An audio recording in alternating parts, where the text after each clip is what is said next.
Check out the.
Hey everyone, good morning, good afternoon, or good evening to where in the world. This is Firefly Simulation, and we're actually here today. This is the finale of a journey that we've actually been taking for the last couple weeks. So yes, we're gonna end our Japanese journey today. So guys, we are here at Romeo Juliet Oscar Alpha at Hiroshima International Airport. And this is going to be quite the eventful final journey today.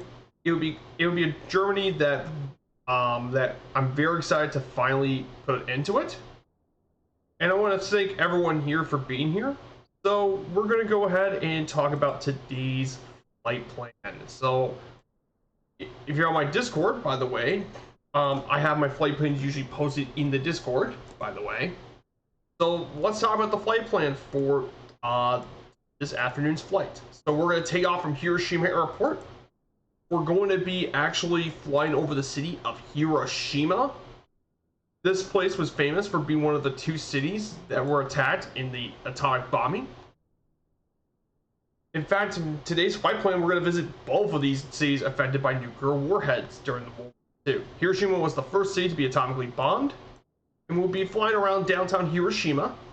Then from here, we'll travel across and land here at Tsuki Aerodrome.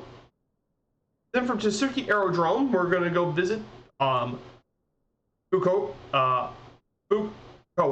We're going to be flying over that city, one of its major port cities. Then we're going to visit the second place. This was the last city to ever be atomically bombed as of now, the city of Nagasaki.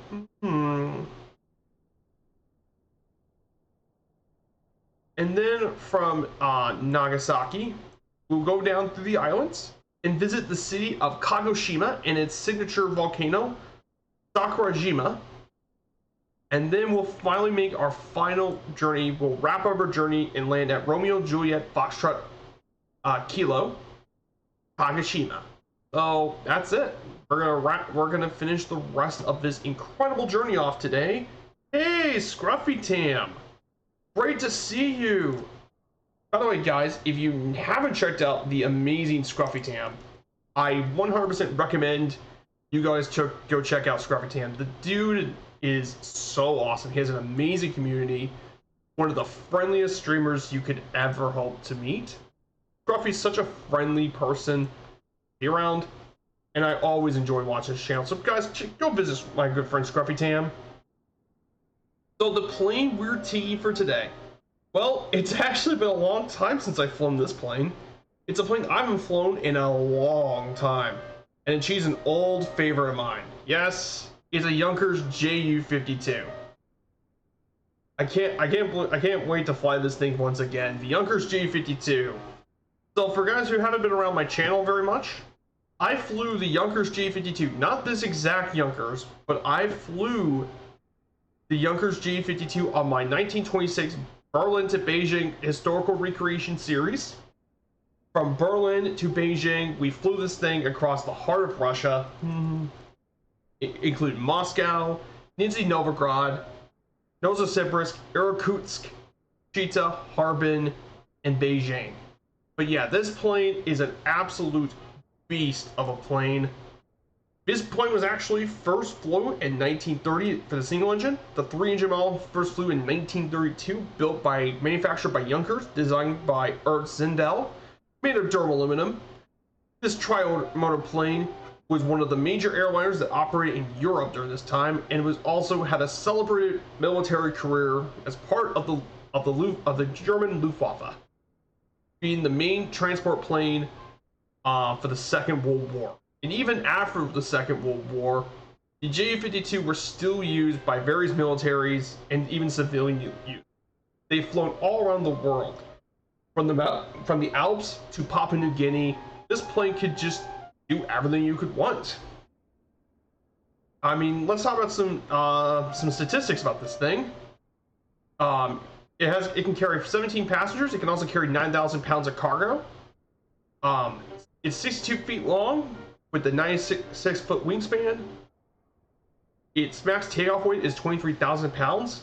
This bad boy is powered by 3 BMW 132A radial piston engines producing 725 horsepower each, with a max speed of 143 knots and a cruise speed of 133 knots at 3,000 feet, with a range of 539 nautical miles and a service ceiling of 19,360 feet.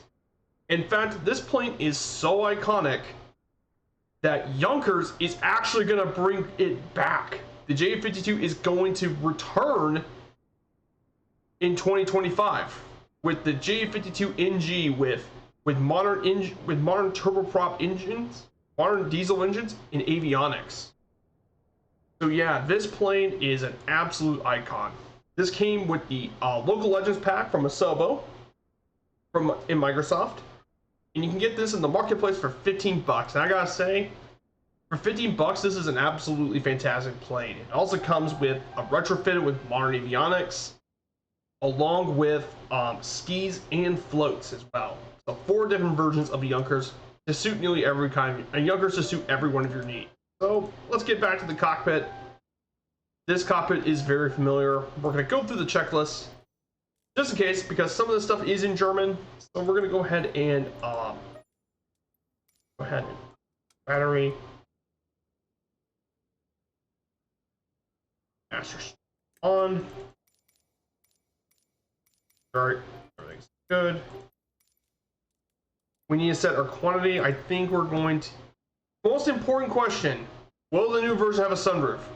Probably. I mean, if they're going to keep it more similar to the original, they probably would. All that's good. We turn on the master chart on. Now here's the tip. If you want to find the wobble pump, here's the wobble pump. We just need to turn off the cover. Wobble pump's been initiated. We're going to go ahead and start our engines normally. Yes. Need to start engine 3.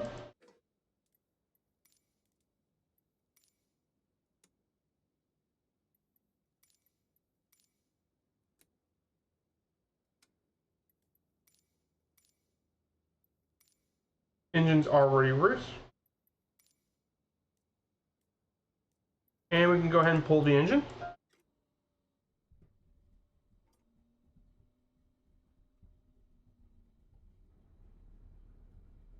Now this plane can be a little quiet. That's the one thing I wish this plane was a bit louder. I want to actually hear those big old amazing radial engines.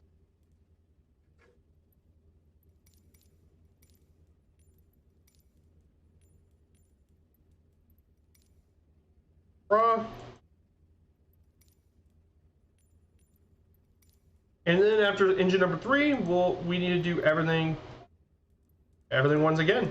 We this.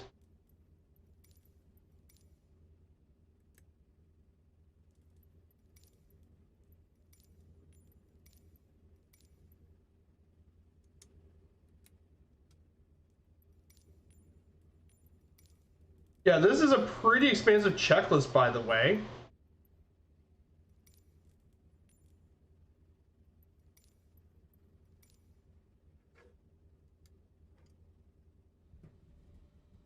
Okay, and we just start.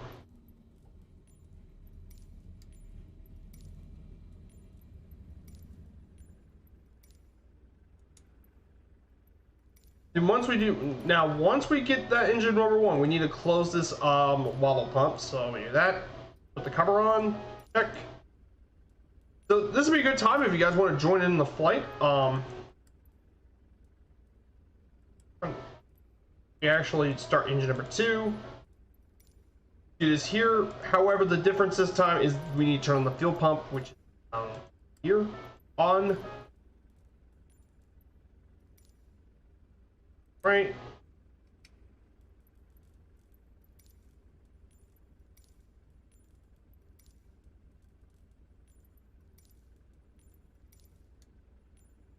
Actually, we need to pull. And it is pull. We're going to go ahead and turn this on. Turn off the fuel pump once again. I know it takes a little bit to start, But like I said, we have 3 engines. We need to start each of them separate.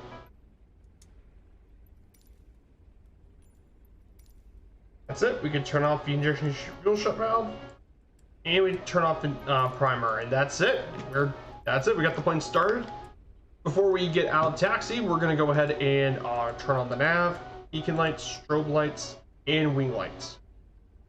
We need these on, and that's it.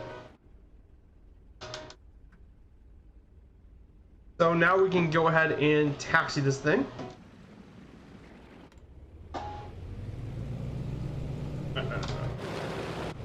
Oh God.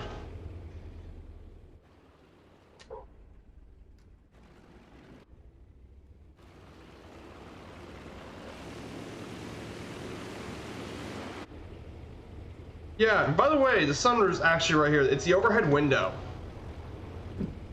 By the way. So the runway we're going to take off here today is going to be at runway 26. Runway 28 is going to be where we're going to be taking off for today's stream.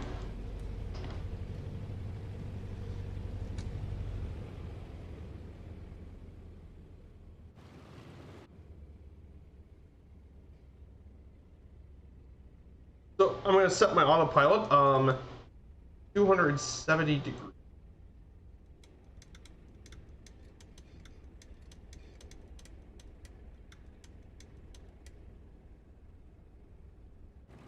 Now, obviously, this thing doesn't need an autopilot, but for me, it's going to be nice to have it just in case. So, that's one less thing I got to do. So, I hope you guys have actually enjoyed a good week so far. I hope you guys are currently having a great week and everything's going well here. So, yeah, I hope everyone's doing great. So, before we get started, there's going to be some news I want to talk about. So there's some pretty big stuff going on the last couple days. So Airplane Heaven has now released a new plane of theirs on the Globe Swift GC-1A, which definitely be a pretty interesting little historic plane. That was not what I was expecting them to come out with another plane already, to be honest. Hey, STW, my good friend. Oh, you're about to fly to Oshkosh. Oh, awesome, in Fatson. That's awesome, guys. By the way, let me give a shout out for STW222. So, guys, check him out. He's actually from around my area. He's actually from Louisville, for around I live. He does a lot of VATSIM stuff, mainly with the Pilot Club, but he also does some traffic controlling in ground stuff too. So definitely check out STW, and I think you guys should definitely check him out. I hope you're doing great, and he makes some really fun content. So definitely check out STW. Hey, Super Typhon, good to have you here. Yes, 400 followers. Thank you so much, Typhon. Yeah, I just need to get 500. 500 is gonna be my next goal. So we're gonna cruise around. According to my nav map, we need to cruise to 3,000 feet would be our cruise altitude for today for this first leg.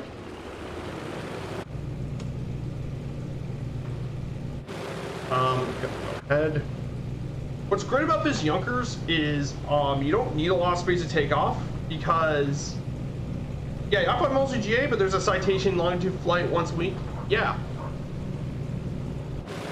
You do, yeah, you fly all sorts of little things. You fly the citation, but mainly GA. I'm kind of the same way too. So yeah, absolutely great. Taking off here. I'm going to circle around the runway for a bit. So this is Hiroshima Airport. But if you guys want to definitely check out, don't be afraid to check out also my Discord as well. STW says, I just bought the RV-14. Oh, that's a good little plane to pick, the RV-14. Simwork Stews puts a lot of work on their products, and I can definitely tell. And I actually, here's the funny thing. Yesterday, I was watching 2Cat stream, and definitely check out Two Cats. He did the first preview flight of the Kodiak float plane version that's going to be coming out soon, probably in August. But he showed it off yesterday, a pre-release build of it, and that thing looks really cool. And if you actually own the Kodiak, the Floatiac, yeah, it's only 10 euros, which is around $10. Like, that's a bargain for a standalone plane, especially if it comes out with cargo. If it comes with the same variants as the normal one, then it's an absolute steal.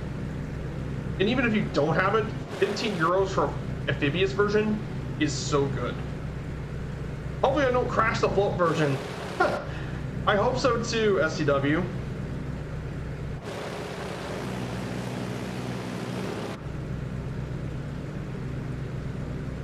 Yeah, I'm happy, but I'm very happy to be back with my old favorite, Yonkers.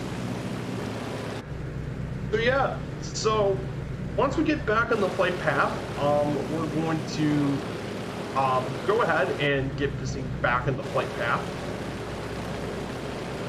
Okay. Okay. Now this thing has an autopilot, by the way. The reason we set the heading thing is for this thing. Yes, the Yonkers 1939 version does have an autopilot. But here's the thing, though. It doesn't have your average autopilot, though. You have to actually control your altitude using the trim. Trim and throttle will help control your altitude. But at least this thing will keep your heading. So there's that. So today, I want to talk about my topic for today. So our main topics today, outside the locations we're visiting, we are also going to be talking about Japanese pop culture today. Manga, anime, cinema, idols, otaku, and more. So we have plenty of pop culture stuff. If we were in a sim, would you fly the NG? Yes, absolutely, 100% Super Typhoon. I would fly the new generation. I would like to see the NG version and see how it compares to the original. I think that would be amazing.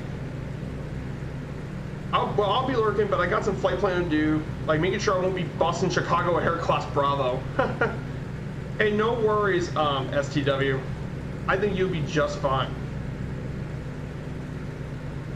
I know you'll be just fine as well. 3,000. Time for me to lower trim, Let's go over our slideshow for today. So, by the way, if you are in my Discord, by the way, you have access. You have my slide section in there, and you can actually check out all my slides for not just this, but for all previous stuff. You're all more than free to check out Godzilla. Oh yeah, Godzilla's included too. But let's talk about our first place we're going to be visiting today, and that's Hiroshima, Japan. So Hiroshima, a lot of people know this place for being, well, the first city to be attacked by nuclear bombs, obviously. But this city's more than just that, though. You see, Hiroshima's actually been around since the end of the 16th century. It was founded as a castle town on the Oda River Delta. Following the Meiji Restoration in 1868, Hiroshima transformed into a rapid urban center and industrial hub. And the city itself was a center of a lot of the military activities during the imperial era, including playing significant roles in the first Sino-Japanese War between the Empire of Japan and the Qing Dynasty, the Russo-Japanese War, and the two World Wars. And this city was actually the first city to be targeted by a nuclear weapon on August 6th, 1945, when the U.S. Army Air Forces dropped the atomic bomb Little Boy. And the reason was because during the Second World War, Hiroshima was a very important military target for that. And the city was, most of the city was completely destroyed. And by the end of the year, between 90,000 and 166,000 people have died as a result of the blast. The Hiroshima Peace Memorial serves as a memorial for the bombing, which we'll be flying over today, by the way. After the war, however, Hiroshima became the largest city of the Chugoku region, and is also the capital of its own prefecture as well, with a population of 1,199,391 people. In addition to all the history and stuff, Hiroshima has its own professional symphony orchestra since 1963. There's many museums, include the Hiroshima Peace Memorial Museum, along with the unique regional cuisine with okonomiyaki, savory yummy pancake on iron plate, and several professional sports clubs, mainly its baseball team, the Hiroshima Tokyo Cart. So that would be about the place of Hiroshima, actually.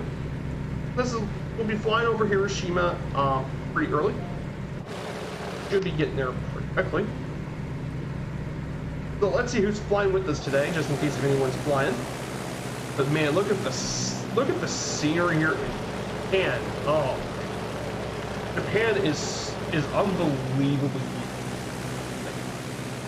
As much as I like the Philippines, I actually like Japan much more in terms of scenery. Japan always has had very, very good.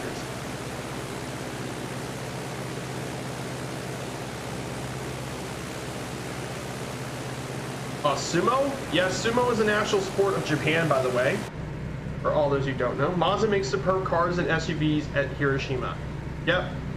There's been a lot of great Mazda cars. There's a lot of iconic Mazda cars that made from Hiroshima. Yeah, and actually Mazda's headquarters is actually in Hiroshima, by the way, too. And the place known as Fuchu, which is right in the prefecture. So they made all sorts of classic Mazda cars. The Cosmo, the RX-7 sports car. You got the Mazda 6 as well. They also, Mazda's made a few road car, racing cars, including the 787B prototype racing cars. But Mazda's also well known for being one of the only car manufacturers, by the way, to actually use Wankel engines, or Wankel family rotary engines, which basically is an extremely unusual engine used on automobiles, and they were invented in the 1950s. And what's beneficial about those engines were they were relatively small and they were very powerful engines despite their size. However, they are also very fuel inefficient.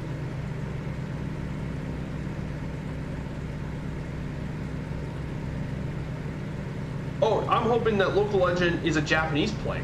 Oh, yeah, Wankles are quite the B-rap to them. Yeah, the brap, the sound of that. Yeah, it gives the rotary engines their unique sound. Oh yeah, Local Legends Japanese plane.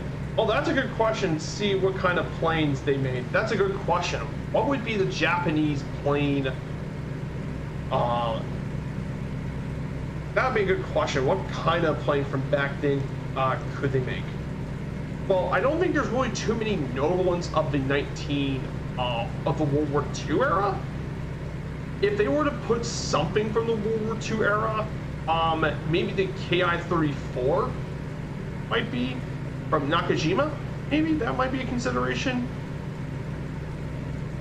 But if they don't do that, though, I would probably say if they were to bring a Local Legend from Japan, it might be post-war, which I know is weird for a Local Legend, but I don't really think we're going to get anything from World War II. Though I would probably say maybe the Local Legend for Japan might be either a really old plane, like there's some really old ones from the 1930s they could use.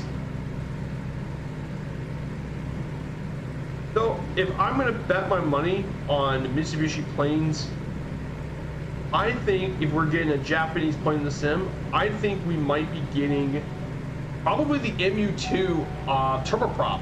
I think that would be my pick for a Japanese plane. I know it's a more modern plane, but I think that's the only one I can see happening. That or that. There's just not a lot of planes that Japan has made I know it's been since the 60s. I know that'd be weird, but I mean, we've already had the, I think that makes sense. And sometimes, yeah, the turboprop Learjet. Yeah, that would be a really good one to add. Okay, actually, we're gonna stop our autopilot here.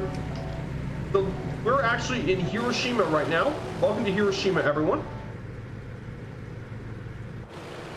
Oh yeah, and the thing is, the Junkers is really, really stable. The Honda Jet. We already got the Honda Jet, friends all. I don't think they're gonna make a Honda Jet though. But yeah, the MU-2 would be great. It'll go really fast, and it's a post-war plane. I know it'd be weird to have a local legend be post-war, but I mean, we've already had the Beechcraft 18 that's been used since, well, after World War. Wouldn't be that weird. Now, here's the thing. I think the next local legends plane should be an American plane. I think the next local legends should be French. Or British, actually. I think the next local legend should be from Britain, since we never got one for Great Britain. And there's so many good ones to pick.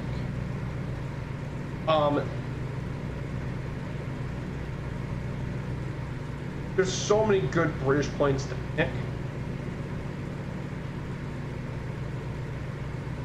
There's so many important planes Britain has used. So we're in Hiroshima now.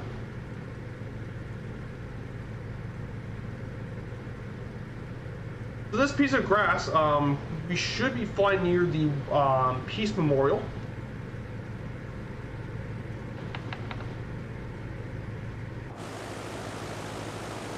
So welcome to Hiroshima. Down below us is the Tokyo Kart baseball field, home of their baseball team. Yes, for those who don't know, I forgot to do a sports section, but Japan's national sport is sumo, but their most popular sport is baseball.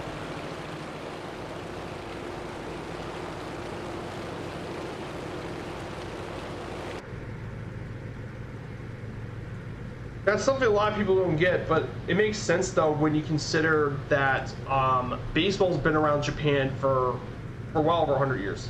If the Britain had local legend, I have high hopes for Vickers Vimy. Yes, Vickers Vimy would be absolutely amazing. Yes, Vickers Vimy would be the obvious. It would be the obvious choice. The plane that first crossed the Atlantic Ocean. Yes, that would be an easy pick. I mean, it's a World War I era plane, which we don't have a World War I plane yet in Microsoft.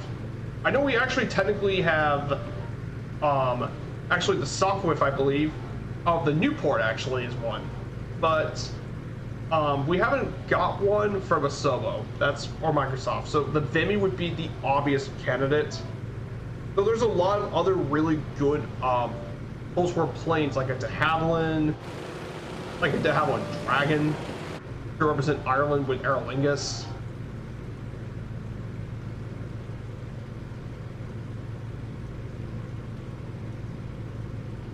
So we're actually now in Hiroshima. So this was, imagine this, the atomic bomb was dropped and most of the city was completely destroyed by a nuclear bomb. Oh yeah, Golf Big 2, yep.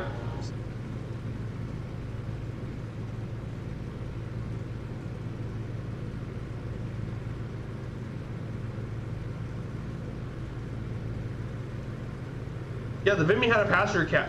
Yeah, that's a good one. Yeah, the Vimy would be excellent. The Vimy commercial was one. There's a lot of planes you could pick from the day. That would be good sense. I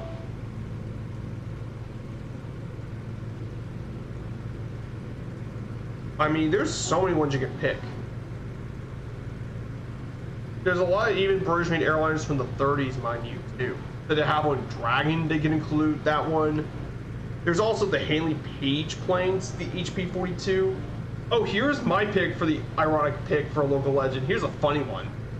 How about the Short Mayo Composite? So in my note, I actually made a note of this, or even just a Short Empire when you.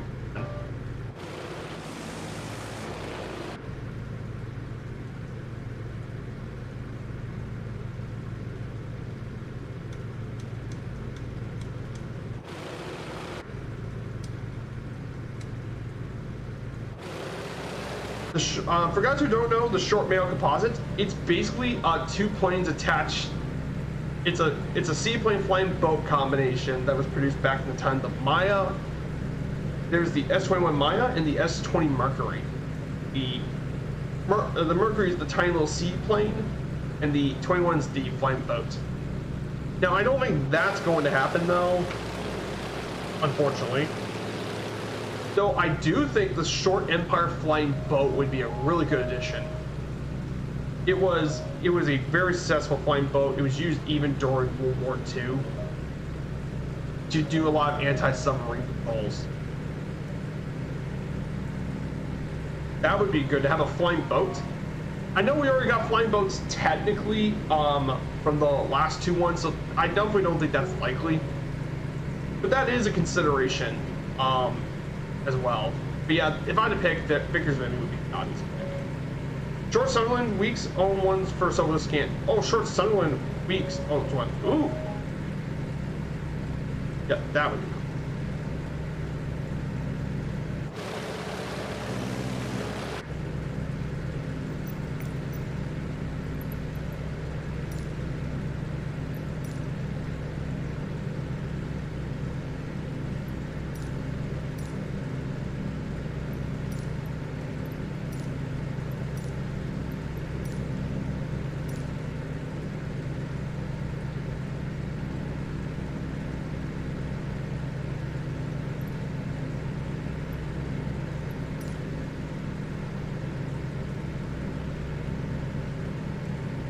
Oh, Weeks isn't Kermit Weeks. Oh, Kermit Weeks. Okay, that makes sense. So that's Hiroshima. But let's get back to the scenery, man. This is just, oh man, look at this, guys. This is just picturesque. If I do say so myself, this is a picturesque view. My goodness. Oh, Japan. You look absolutely incredible.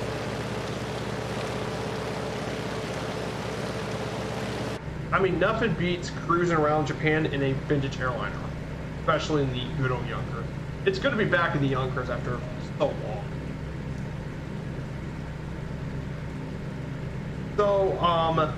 So today we're going to be going over the Japanese pop culture. So this is going to be our main topic for today. So Japanese pop culture, basically, for those who don't know, basically, Japanese pop culture includes all sorts of things: cinema, video games, anime, manga, music, and they retain a lot of the older artistic and literary traditions of the older era of Japan. There's also lots of forms of contemporary pop culture around here too to distinguish Japan from the rest of the world. And Japan's pop culture, I mean, is one of the most widespread pop culture in the world. Japan's pop culture is extremely rich, and its influence in the world is probably only rivaled by the U.S. Only the U.S. and maybe Chinese culture would probably be the only things rivaling the pop culture of the Japanese. But there's all sorts of things: game centers, bowling alleys, karaoke centers. And after the American occupation in Japan, pop culture in Japan was rather deeply influenced by American media. However, instead of being dominated by the American products, they localized a lot of these influences and built their own influence, their local media. And today, it's among the most prominent pop cultures in the world. Pretty cool stuff about Japanese pop culture. However, Japanese pop culture actually has its origins back to the imperial era of Japan, as early as 1920, in fact, when there was a discussion among the government of Japan whether to use culture and media communications to enhance the international understanding of Japan's perspective. And that discussion was basically when Japan wanted to become an imperial colonial power, to be just as much of it as their European American counterparts. However, after Japan was defeated in World War II in economic struggles, the question about using cultural media communication was brought up, and this time Japan used it to reinvent themselves and allow others to see their true colors. So Japan used their focus on promoting their selected national image by exploring appealing cultural products like animation, TV programs, popular music, films, and fashion. And with the popularity of TV emerging in Asian countries, they produced a show that was supposed to demonstrate the actual lives of the Japanese people. In fact, entertainment was extremely important for Japan's post-war reconstruction. In fact, the economy drove the entertainment industry, and vice versa. The entertainment helped drive their economy. Now, as well, definitely pretty cool stuff. I'm a bit of a weeaboo, fun fact. Oh yeah, we're gonna talk about anime, don't worry. There's also films during the post-war era. So in Japan, prior to World War II, the Japanese cinema, for example, produced a lot of the war efforts. However, post-war films, a lot of Japan featured a lot more storytelling and all that. It fostered new idols and icons in order for the Japanese people to begin to reimagine themselves. They produced films that demonstrated why they should be against the war and destruction that came along with it. The most famous of those was Godzilla. Also, Japanese cinemas produced films that demonstrated about anti-militaristic storytelling. There's quite a few things to discuss as well. So first term is actually a thing called otaku. So you may be asking, what the heck is an otaku, you may ask? Well, otaku is actually a Japanese word that describes people with consuming interest in particularly anime, manga, video games, or computers. Now, the first term of this use originated in 1983 in an essay by Akio Nakamori in the manga Buriko. But it was used as a pejorative with a lot of negativity. It originally was a very negative connotation due to, based off the Japanese serial killer at that time in 1989. However, over time, though, it's becoming less negative, though, and many people are now identifying themselves as otaku, both in Japan and elsewhere. For example, in a Japanese study in 2013, 137,734 teens were surveyed, and 42.2% of them identified as a type of otaku. And otaku subculture played a central theme in various anime and manga works as well. So there's multiple different kinds of otaku. There's five different versions of otaku. In 2005, there was a study. There's 5 different otakus. One is a family-oriented one with broad interest and more maturity, and they're more secretive too. Then there's a serious, leaving my own mark in the world kind of otaku with interest in mechanical or business personality. The third is a media-sensitive, multiple interest otaku with diverse interests that are shared with others.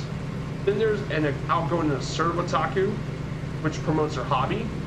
And the fifth is a fan magazine-obsessed otaku, which is primarily dominated by females. And their interest is actually in fan works. There's also other classifications, including Vocaloid otakus. Basically, Vocaloid, for those that don't know, is using singing voice synthesizer products, cosplay, figurines, and professional wrestling. And that was based off the Yano Research Institute's research. So otaku is kind of a deal in pop culture with a lot of anime and all that being focused on it. Airtaku. And you immediately add an interesting fact. When I get emphasis, I add a few Itachas for aircraft you don't know. Itasha is basically anime characters to dig on anime fans. Got it.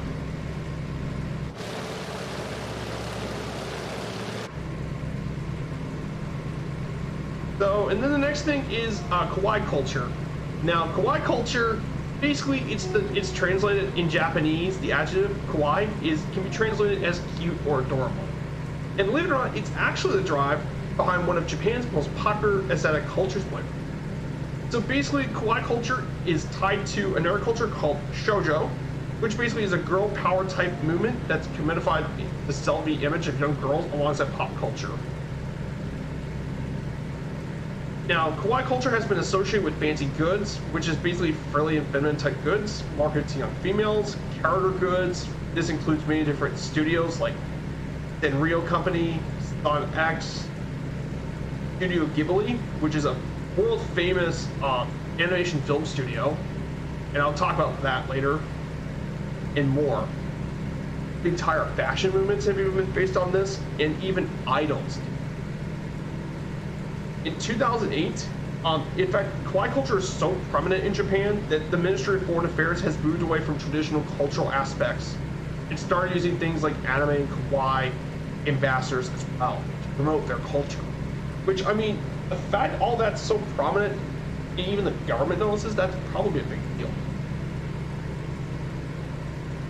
And this even happens on the local level too. There's also lots of different mascots as well that are kawaii to spread that.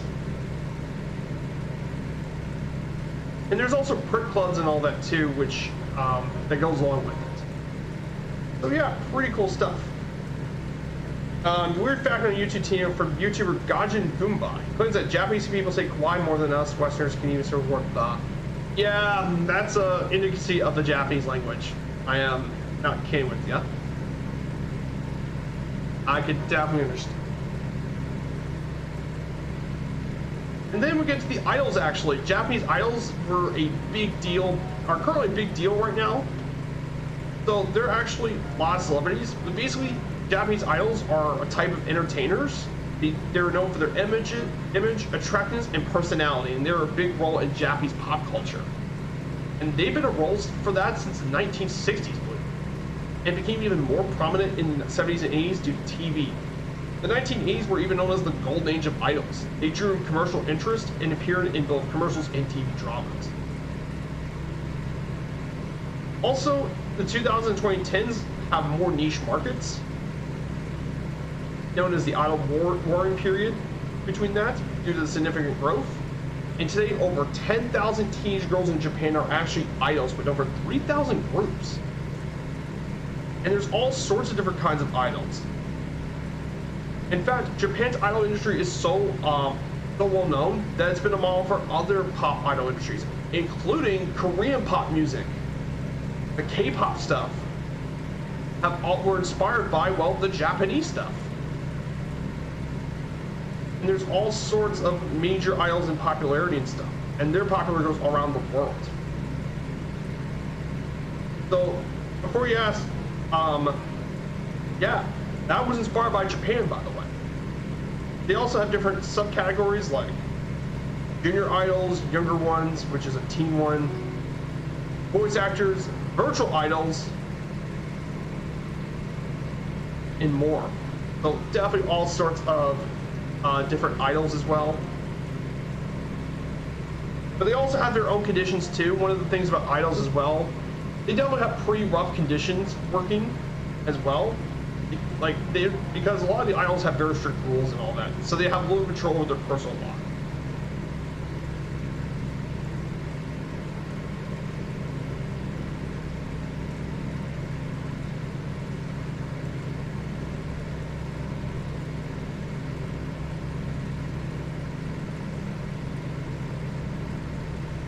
So that is a bit about the idols. Then let's talk about cinema, man. Outside the United States and a few other places, I don't think there are not many that actually have more cinema prowess than the Japanese do. And this has been going on for over 100 years, actually. In fact, Japan has one of the oldest and largest film industries in the planet. As of 2021, it was the 4th largest country by the number of feature films produced. And believe it or not, the first films have been produced since 1897, actually, when the first foreign cameramen arrived. And they have all sorts of classic movies. The first film was filmed in 1897. It was the first major commercial film in Japan. There's also a few ghost films back in the 1890s. And one of the most famous early films at that time was the film Momojigari, was in 1899, famous. And they were well known for performing a scene from a kabuki play, and it became a pretty important thing back in the day. However, it was the 20th century that changed things. They often got storytellers to do their scenes, the silent movies. And one of the major pioneers of these Japanese film careers was Shojo Makino. And he was the pioneer of Japanese filmmaking. And he actually had a couple of films. And he even recruited a guy named Matsunosuke Ono. And that guy appeared as Japan's first film star and appeared over 1,000 films. And then in the mid-20s, Japanese films gained a whole new popularity against foreign films. And it produced a lot of samurai films during this time, including A Diary of Chuji Travels and Ronin Guy, featuring rebellious anti-heroes that were both critically acclaimed and were big commercial successes during that time.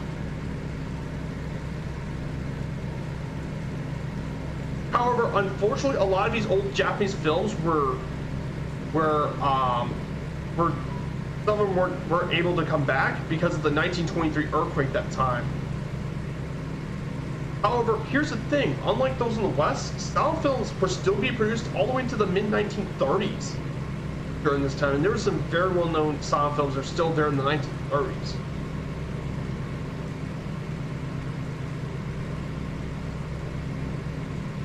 And then during World War II, the Japanese film industry was produced a lot of the propaganda and all that to support the Japanese war effort, because you know how nationalistic Japan was back in the day. They were extremely nationalist. Have you ever heard of No Theater? Oh, I think I heard about it, but it's been a long time. But No Theater, I actually talked about that last week, actually, on the No Theater, which was dance dramas. Yes, I did talk about that. I did know that. However, after World War II, when the American occupation happened, it changed a lot of the Japanese film industry and completely changed all sorts of films. However, the true golden age of Japanese cinema was the 1950s, was the golden age. In fact, 3 Japanese films in this decade became some of the best films of all time came from here. In 1950, there were 3 of them. Washa Oman in 1950, a very famous psychological thriller crime film. Then one of the most iconic samurai films of all time, if not the most iconic samurai film, Seven Samurai, a very famous film. It took over a year to shoot, and there was a lot of difficulties. But it was one of the greatest films of all time. In fact, in BBC in 2018, it was even voted as the best foreign language film of all time. And its legacy is so huge. It inspired a bunch of other films. Saving Private Ryan, The Dirty Dozen, Star Wars, and even Avengers Endgame had many formulas that were inspired by the Seven Samurai movie. Pretty insane that it's inspired all these films that are multi-billion-dollar films. And then, I think some people consider this to be the greatest film of all time, a film that's probably even better than Citizen Kane. Tokyo Story in 1953, a drama film. It was directed by Yashiro Ozu, and it became one of the greatest films in the history of cinema. And in 2012, for the Sight and Sound magazine, it was voted as the greatest film of all time. That's right, it beat Citizen Kane. Basically, this is Japan's Citizen Kane in terms of how good of a film it was.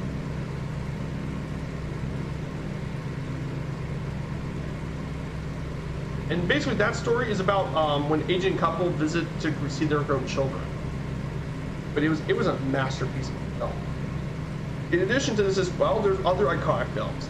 Godzilla was a big one during the 50s as well, in 1954. Also a huge one. It was one of the first, and it was released in the same year as the Seven Samurai movie. So that was another icon as well.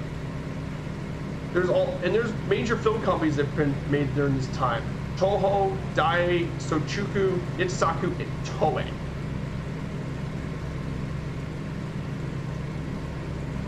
During the 60s as well, there's also lots of Japanese cinema classics in the 60s, like Yojimbo, or in the 70s, However, the cinema audience has dropped due to the rise of television. And that decline continued in the 1980s, especially with anime rose in popularity. So they created a whole bunch of new anime movies. And then in the 21st century, the cinema thing returned a bit in the 90s and 2000s. There was the second golden age of Japanese cinema due to a lot of anime. And this included, well, some very iconic films, but probably the most famous of the 2000s films was Spirited Away, a classic anime film made by Studio Ghibli. It was directed by Hayao Miyazaki and has won multiple both box office records and several major awards, and is considered to be one of the greatest films of the 21st century. I mean, if you haven't watched, if I recommend a good anime movie to watch, Spirited Away would be a fantastic anime movie to get used to anime.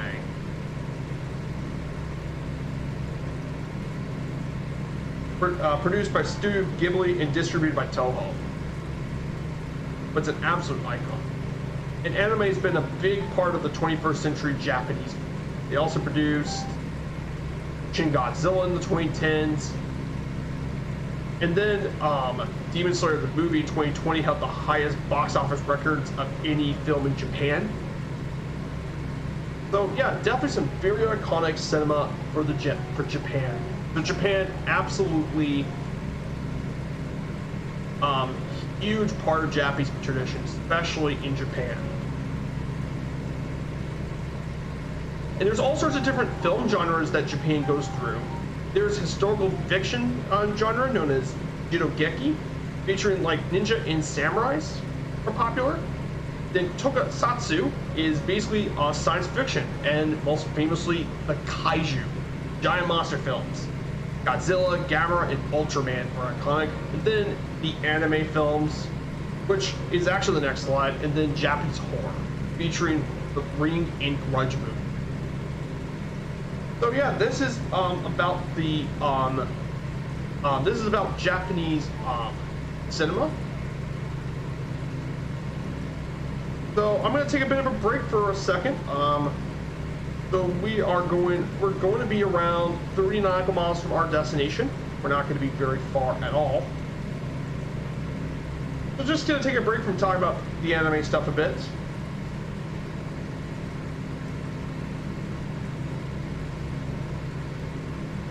I may talk more about this stuff a little bit later after we land.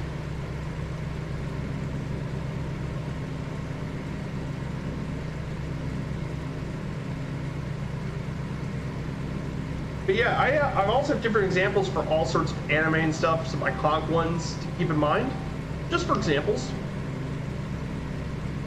So let's see who's flying with us still. We have Danny121 in the F-18, I don't think he's with us, and then there's Bukaki in the Beechcraft.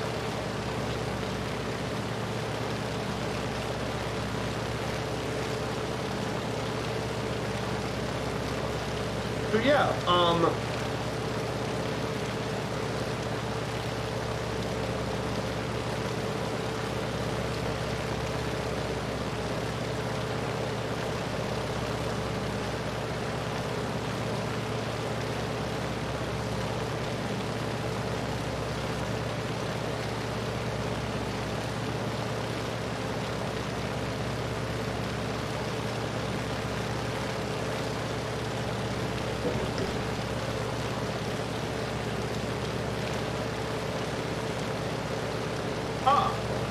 I believe Korean films never show the fate of the hero-type characters, always on the audience movie to survive. Is that true with the Japanese films? Good question, actually. I believe it's similar, but it's different too. If I'm going to be honest, I don't really know too much, but that's what I believe. But yeah, good question, actually.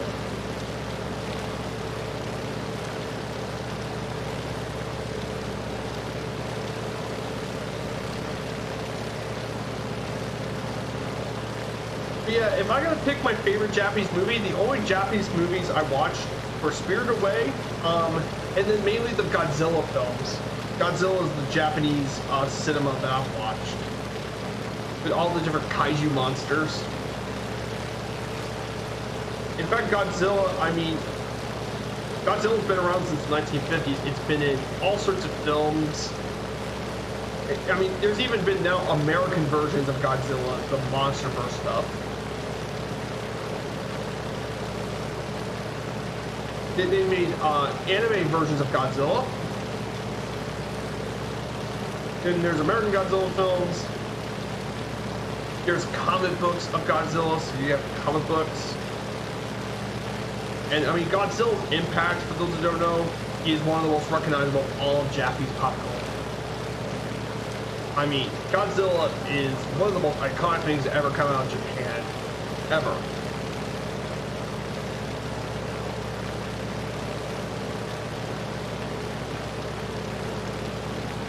Yeah, I really love Godzilla. And Godzilla influenced a lot of films. They inspired movies like Jurassic Park, but also influenced the movie Jaws in 1975, was inspired by it.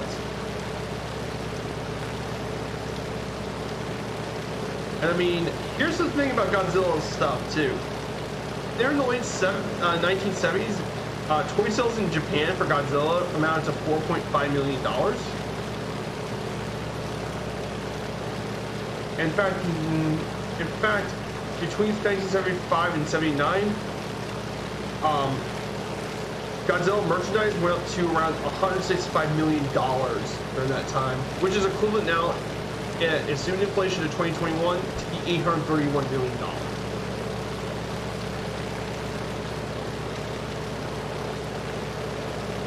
I mean, that's definitely something very. Recently, Godzilla vs. Ghidorah. Yeah, that was in. Actually, that's not the most recent Godzilla movie. The most recent was Godzilla vs. Kong in 2021. So I did watch both Godzilla and Godzilla King of the Monsters.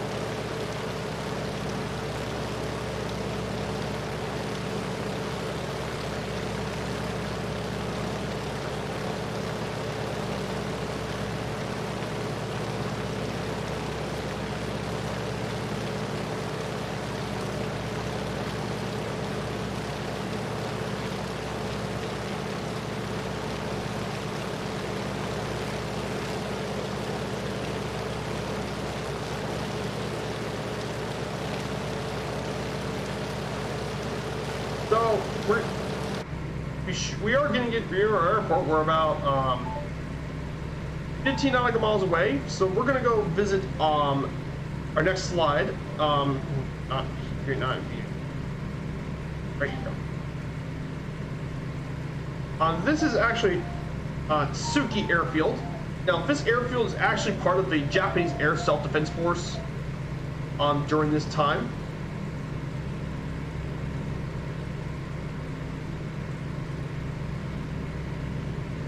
This airfield is part of that as well.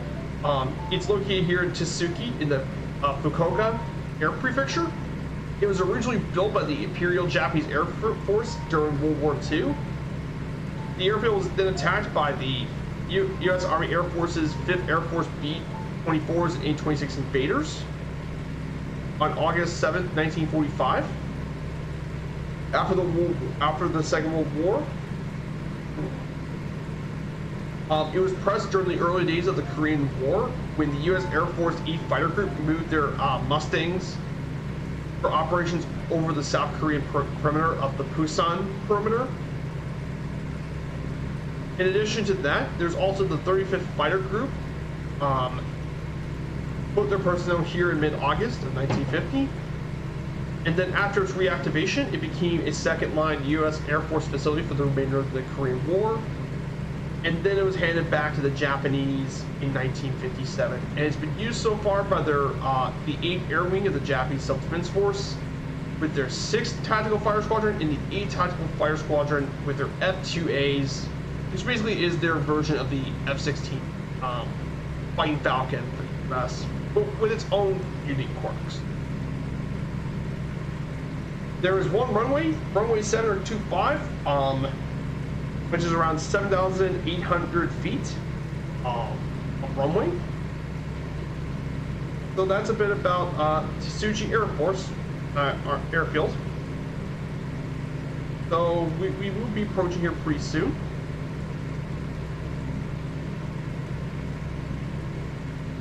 So before we get down, if that's all right with you, why don't we get in some predictions for today? Exclamation point predict, and let's go ahead and actually get that prediction.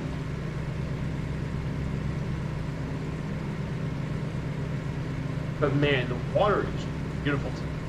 Beautiful flight over, and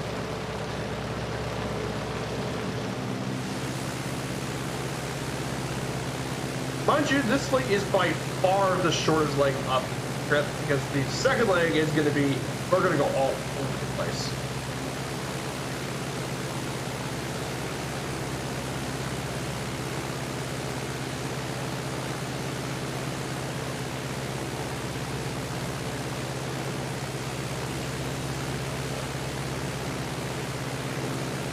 Hey, Dryson, good to have you here, Dryson. I hope you're doing well today.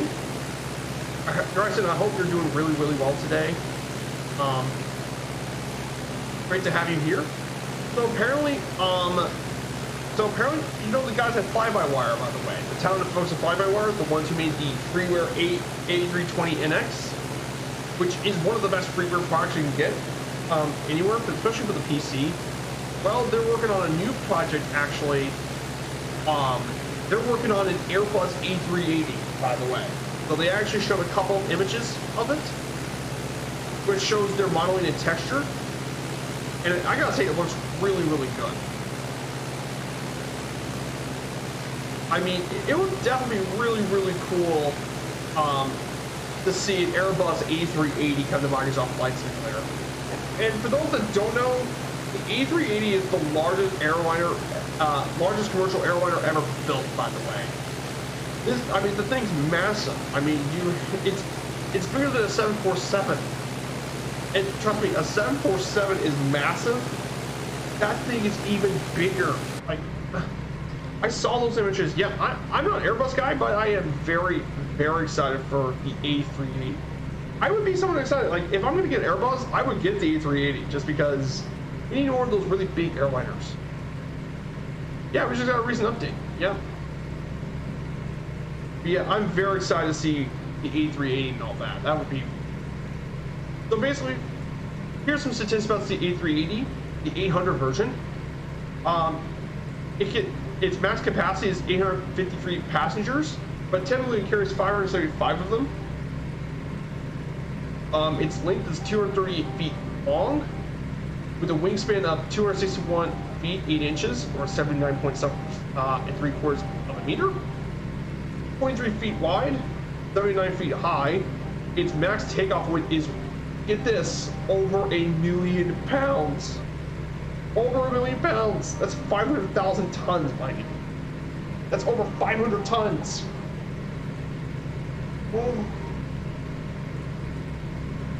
In fact, it had to be powered by 4 Trent turbofan engines producing 70,000 pounds of thrust each. In fact, this thing's cruise speed can reach 488 knots, and its range is about 8,000 nautical miles with a service ceiling of 43,000 feet. Like that, the A380 is absolutely insane. And here's the thing: it's as tall as the second tallest building in my local city.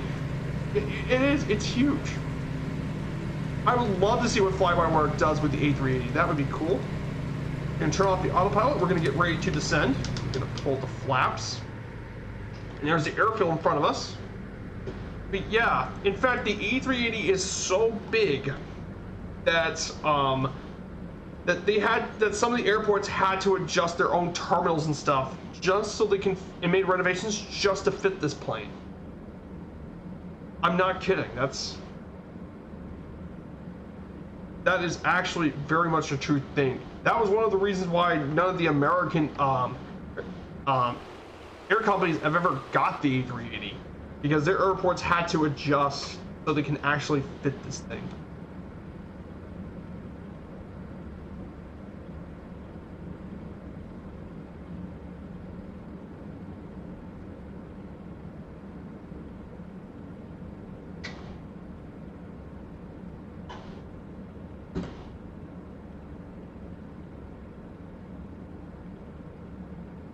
I mean, yeah, it's insane. But yeah, I'm excited to see the hey, Uncle Beeson channel, good to have you here. Probably gets better fuel economy than the 7478. Well, actually, speaking of a 7478, by the way, which is the most comparable thing to it. Actually, here's the funny thing: the 7478 model, the Intercontinental we have, is actually only slightly less range at 7,730 nautical miles. But there's one thing though the 7478 can do that the A380 can't do, and that is cargo operations. You see, the E380, because when Airbus designed it, they originally tried to do a cargo version, but it never really worked. They never considered cargo. But the 7478 can do cargo stuff.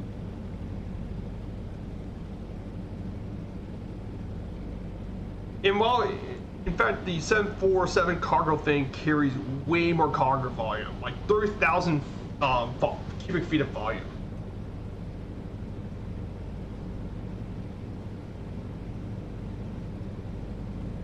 Hey Viper, that's true. Yep, and that's a huge advantage for the 7478. That's actually a pretty enormous advantage. Carrying cargo, especially with how busy air cargo is, how massive air cargo stuff can be, and how important it is. That's a pretty huge advantage for it. I mean UPS uses them. Atlas Air is going to be the last user of the 747 cargos. But yeah, there's a lot of plane. Like 747s are great cargo planes, and mind you, the 747 was originally designed to be a cargo plane. Funnily enough, it competed with the Lockheed Galaxy and lost. That being said, a lot of the transport stuff really hurt the quad engine planes. And we're going to go in and land. Oh, perfect.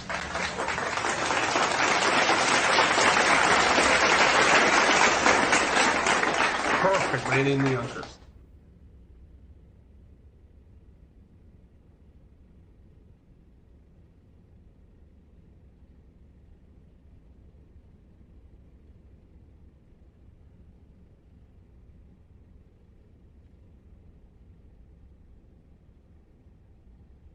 There you go. That was perfect.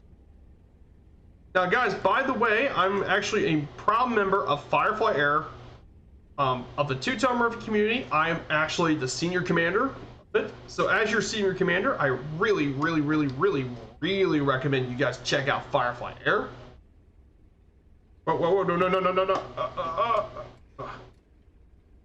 Do not mind the Yonkers tipping over.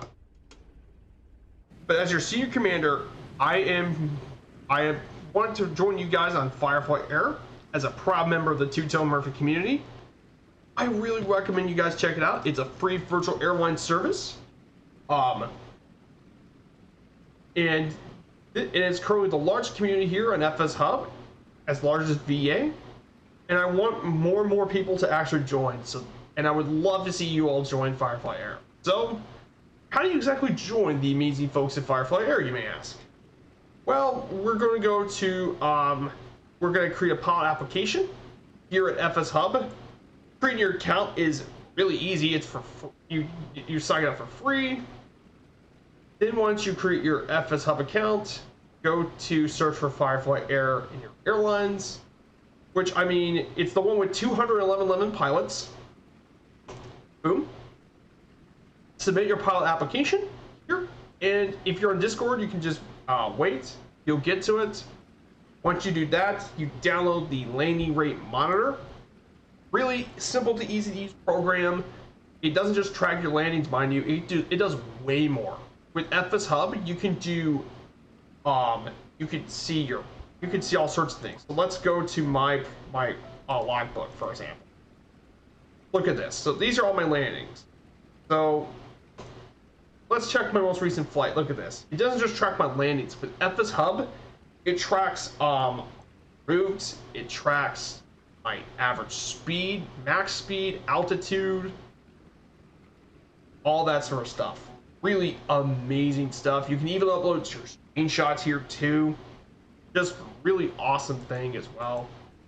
And finally, your final step is to get FSUIPC if you're using Microsoft Flight Simulator. Or if you're using X-Plane, you use XPUIPC. And if you're on the Tuto Murphy Discord, by the way, oh yes, it does actually. Actually, there is a way this works. Let me show you actually. Their Uncle B Sim. Let me show you. Go here, Crew Portal. So if you're on Xbox, you can actually submit this. This is a manual PIREP. So click on manual PIREP on your Crew Portal. And look at this.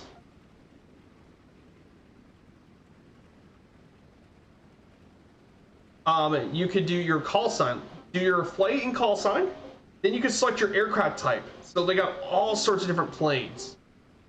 From the MB339, your Airbus A320s.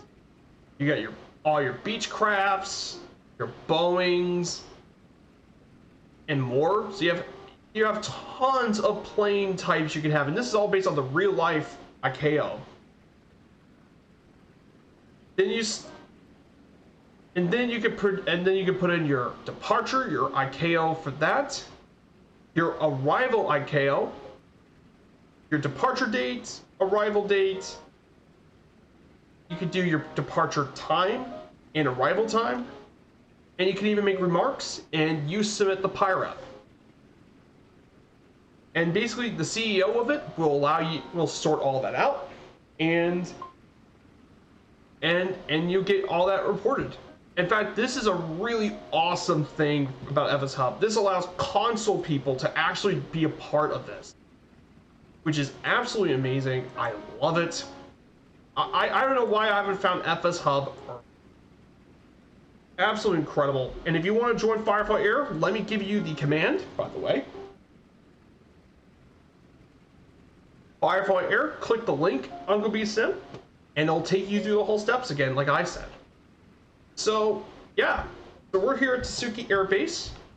So, by the way, I'm actually doing an achievement, believe it or not, called the Beauty of Japan achievement, which is the main achievement I'm doing here. And by the way, you also have achievements too, including certain special events. Then there's all sorts of single flight achievements from, for example, let me show you one of the shorter achievements you can do. How about the shortest flight you can do? The 1.7 nautical mile achievement from Westray to Papa Westray in Scotland, less than about 2 miles. But you also have some stupidly long range achievements, including the longest one I have so far, going all the way from Frankfurt, Germany to Whitehorse in Canada in the Yukon. Almost 4,000 nautical miles. Absolutely insane. You would need to take a long-range airliner for that. Or the Dark Star, if you have it, the Dark Star would get you there really quickly. So yeah, there's a lot you can do. And if you're part of Firefly Air, we even have our own achievements, by the way. We have our own achievements. Across the Atlantic events, the first Aer Lingus flight, D-Day. We have MERS, dangerous airport challenges, and more. And of course, we also have the multi-flights, which is what we're doing right now. And I'm doing the Beauty of Japan, which we went all around Japan from Hokkaido, and we're now going down. We only have one leg left to go. Cool, thanks. No problem, Uncle B said. I'm more than happy to help you out. I really appreciate it so much. Thank you. So guys, we have one final leg of the trip to go through. So let's go over for the next leg of the trip.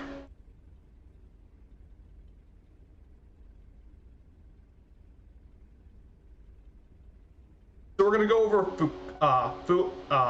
Fukuoka. Then we're gonna visit Nagasaki. And then we'll be heading to Kagoshima, and we're going to visit the famous mountain Sakurajima for today. And that would be where we're wrapping up today's journey.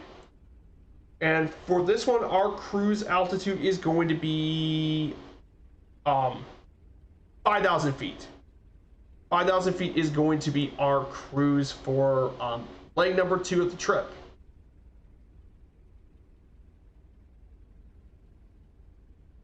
So I'm going to go back to my nav. I'm going to go back here and do the flight plan. Okay, 5,000 feet. I'm going to go ahead and implement this. So guys, the nearest airport is Romeo Juliet Foxtrot Zulu. Tasuki Airfield is going to be our closest. I'm on East USA server.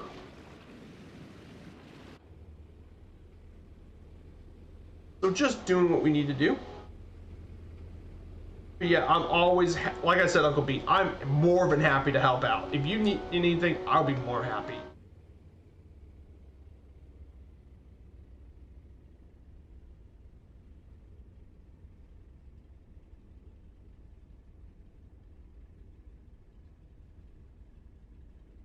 Yeah, we got a major flight to do. So this is it. This is the last leg, guys. Leg number 10. And by the way, you can always do these flights from FS Hub anytime you want. You don't have to follow my stream. You can always do them on your own time.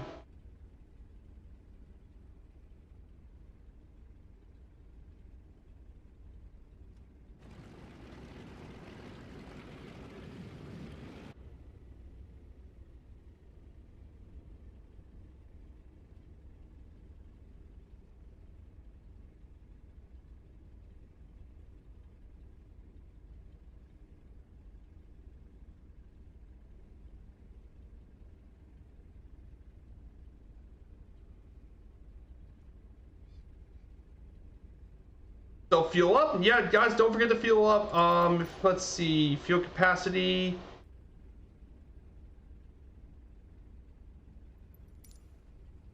Yeah, thank you for that. Like, this thing has a good range. And I've done long range flights with this Junkers. The longest I did was a flight in Russia. It was a long time ago. And by the way, I actually still have the flight plan and everything in the Discord. If you're interested, you're more than welcome to visit the Discord link. It's a bit earlier, but definitely check out my Discord.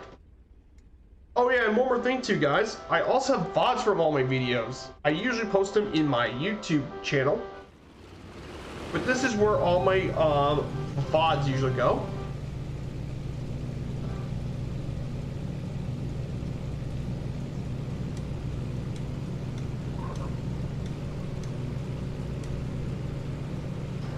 Yeah, it does not take much for the thing to get off.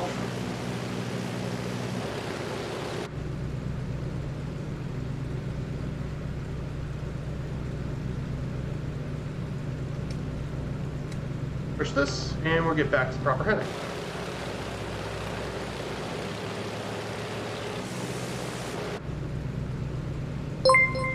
Hey! Arctic Turn just raided with a party of 10! Yo, Arctic Turn! My dude, what's up? Arctic Turn. Thank you guys so much. Guys, if you guys don't know, Arctic Turn is definitely one of my favorites. He does so much good work for his community. Lots of fantastic charity streams. They all raise for a good cause. But thank you so much, Arctic Turn. I hope you had an amazing flight today. I wonder what you've been doing today. I know you fly all sorts of planes. Wishing you well, fellow Hoosier. Oh, thank you so much, Arctic. So, Arctic Turn viewers, I hope you're doing well. This is Viper Strike 95, and we're wrapping up our journey in Japan today. Let me show you the route we're flying today. Oh, you suggest the raid, Super Type 1? Thank you so much, dude. So, we took off earlier from Hiroshima. And we traveled down, we're traveling to Hiroshima, we landed at Tasuki Aerodrome, and then we're going to complete our flight. We're going to fly over Fukuoka, Nagasaki, and Kagoshima are our flights for today. We're doing this because we actually are doing an achievement for FS Hub, which is a free site. We can do virtual airlines. And I'm doing this for my virtual airline of choice, Firefly Air, which I'm proud of senior commander. So I've already completed 9 of the 10 legs, and we're doing the very last leg. So if you guys are more interested in joining with us, I would be more than happy to let you guys join with me today. You're all more than welcome to. I'm on East USA server. Our closest airport is in the top right corner, Romeo Juliet Foxtrot Zulu. So all you guys are more than welcome to participate in this flight.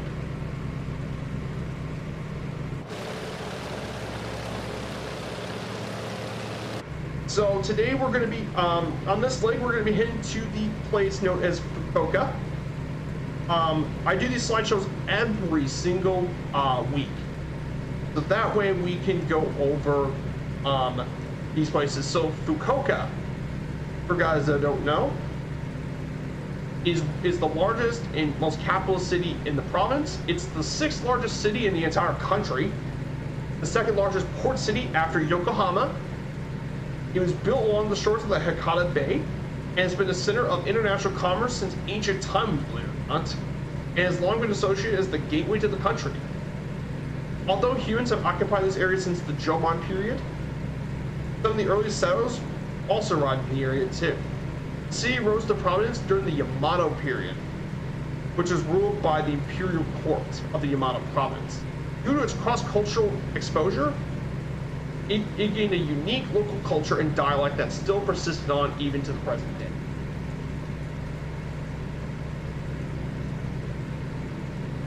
So this city's had a long history of itself. During its earliest parts, it could trace its way back to the old Stone Age. And in 923, the Hakozaki Shrine was established, which is an old Shinto shrine.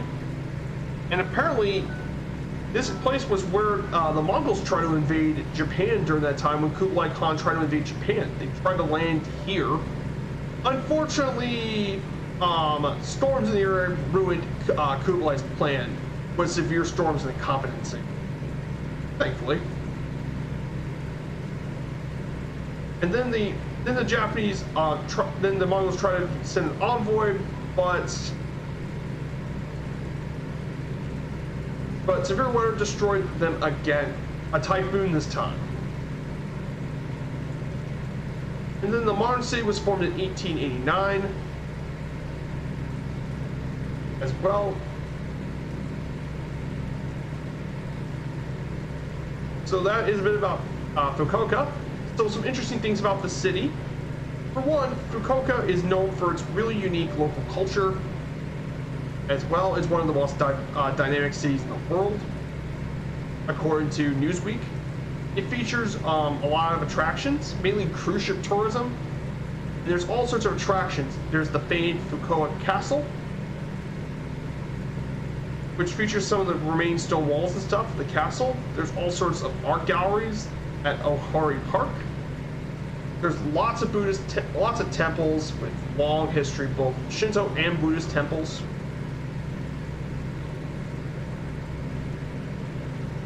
And there's also the Fukuoka Tower, a 760-foot tower, and it's the largest seaside tower in Japan. There's also local festivals held throughout the years, including their oldest festival, Yamakaza, that's been around for over 700 years and dates back to 1241, when a priest saved Hakka from a terrible plague. As a result. It's also home to their own baseball teams, one of the top baseball teams, the Fukuoka SoftBank Hawks. And it became one of the most successful teams in the Nippon Baseball League, winning 6 Japan Series titles in 8 years.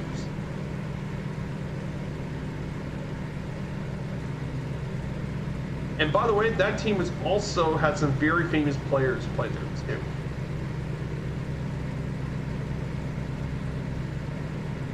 So yeah, that's a bit about Fukuoka. And also, in addition to this, Fukuoka is also home to, well, one of the busiest airports in the country. by the way, too. It is actually the 4th busiest airport in all of Japan and the 4th busiest single runway airport in the world, after Mumbai, London Gatwick, and Istanbul. And it goes all around Asia, particularly. This airport has seen a lot of traffic through Asia.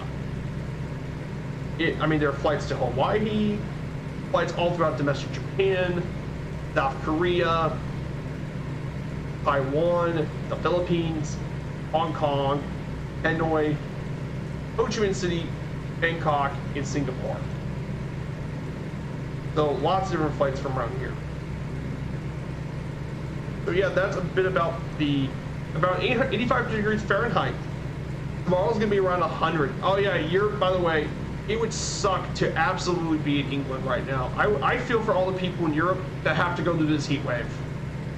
It's not normal for the people up there in the UK to ever have these waves. A heat wave like that is not normal. I will tell you that much. So guys, if you want to know what the plane I'm in, I'm actually in the Yonkers JU-52 from Asobo. This was actually the first local Legends plane. This plane is from Germany, one of the most iconic airplanes of the 1930s, along with the DC-3 as one of the most iconic planes of the era. Ricky Ricardo, great to have you here, Ricky. I hope you're doing fantastic. I thought San Diego would feel. Yeah, San Diego as well. Well, San Diego was busy. San Diego was the busiest single runway airport in the U.S. But in terms of the world, the busiest single runway airport's actually Mumbai. Mumbai is the busiest. In 24 hours, Mumbai airport can do over 1,000 flights in 24 hours.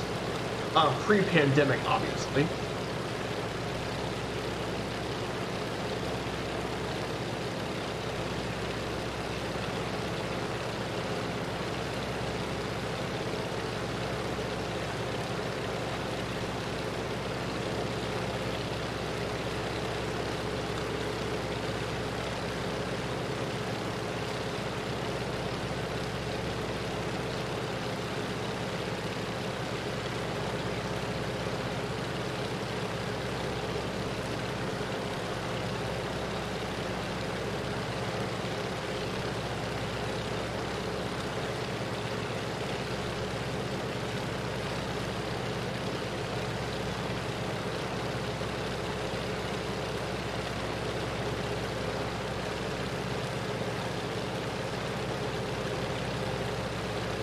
Yeah, this is so warm.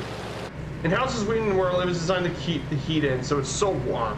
Yeah, Sweden historically is pretty cold. So to see it get that heat, yeah.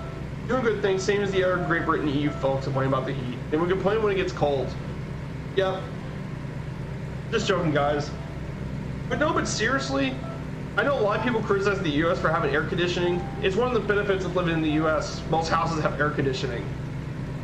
I know it isn't really needed in Europe, but in the US, in a lot of areas, it's very difficult to keep to cool down or keep warm. Like some places are just uninhabitable otherwise, like the humidity of Florida or the heat of Arizona or Texas. So now we're entering the city of Fukuoka. I mean, just look at the scenery here in Japan. It's absolutely stunning in Japan right now.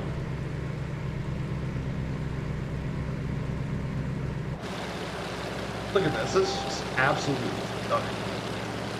I hope you guys are enjoying this so far. I hope you guys are having a great time on the stream. If you like what you're seeing, do not be afraid and smash that follow button if you really enjoyed the content of today's stream. And if you do guys get a chance to follow, don't be afraid to check out the Discord.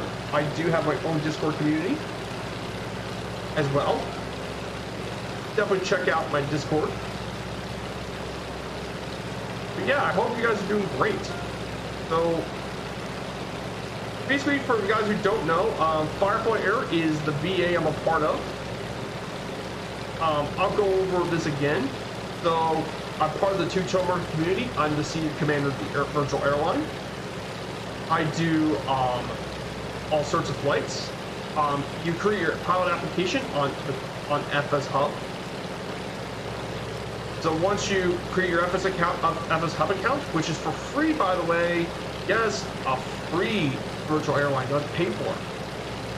Then create your account, submit the pilot application here, then download this beautiful thing called a landing rate monitor client, which it does way more than just track your landings. If you connect it to your FS Hub account, you can record flights, routes flown, and lane statistics. All of that with one cool little plane rate thing. And that's also for free. GPS tracking, route planner, and this route planner is really cool. I don't have it on my screen, unfortunately, but you can actually get your flight plans. You can seek it from FS Hub's thing. You can import flight plans from SimBrief. So if you're doing a long airliner flight, you can actually fetch it from it by linking its connection. Or you can import your flight plan from Little NavMap, which is really, really cool. And finally, after this, you just need to download FSUIPC if you're using Microsoft, or your XPUIPC if you're using Xplane. So some really cool things about FS Hub, what makes it really good. I was looking at the T-Team stats. Oh my god, how many times have you been around the world? Yeah, about me. Very funny. 1,052 flights, 160,000 miles. Oh, by the way, before I look at that, for all you Xbox people, there is something for you guys too, by the way. You can submit a manual PIRUP for those on Xbox. Or if your simulator has crashed mid-flight and you lost your report data, you can submit your own PIRUP. You can do whatever you play, call sign, your aircraft type. You can pick up any aircraft that you've flown. You can do your departure ICAO and your arrival and departure dates and times. That's it. Do that, submit the PIRUP, and one of the admins would take a look at it, and they would accept it. And this would be a great way for console people to actually get involved. And I think that's a really cool feature. It means it's actually something that Xbox people can get playing it. That's a huge advantage over every other virtual airline in the marketplace. So definitely very cool. And here's Fukuoka. This is one of Japan's busiest airports. It's the 4th busiest airports down here at Fukuoka for domestic travel. Yeah, a beautiful city down here. This area is a major port resort town in Japan.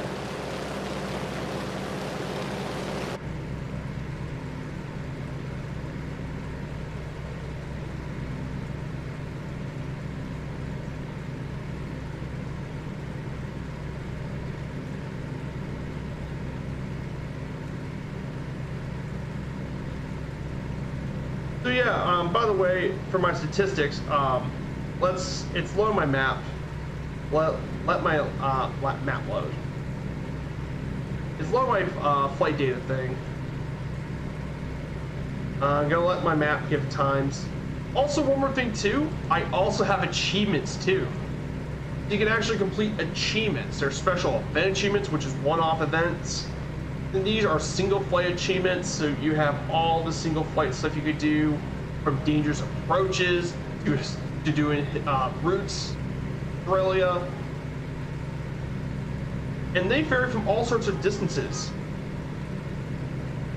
And here's the best part about Firefly Air and all that. You don't need an aircraft. You don't have to use. You don't have to be locked to certain aircraft. You can take whatever plane you want. Though some planes will probably do these objectives better than others. And there's certain requirements too. Like some have landing rate requirements.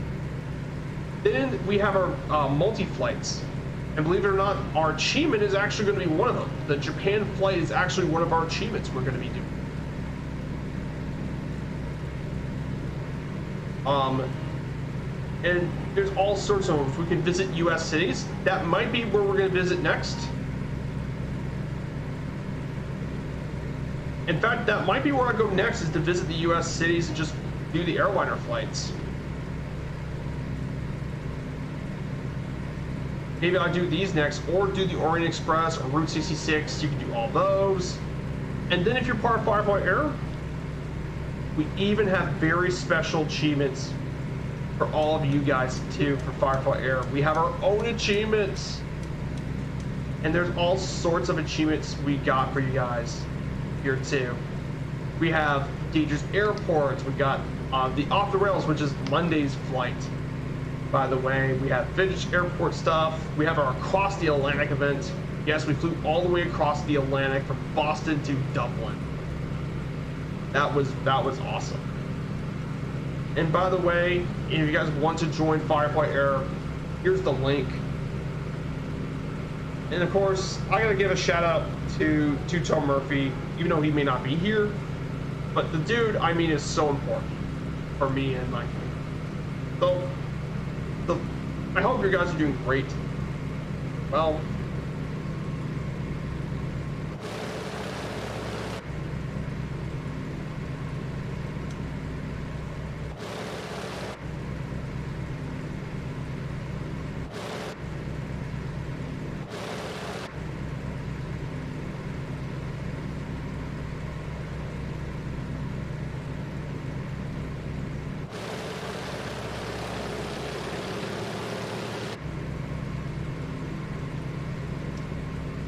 hola, hey, Howitzer, good to have you here.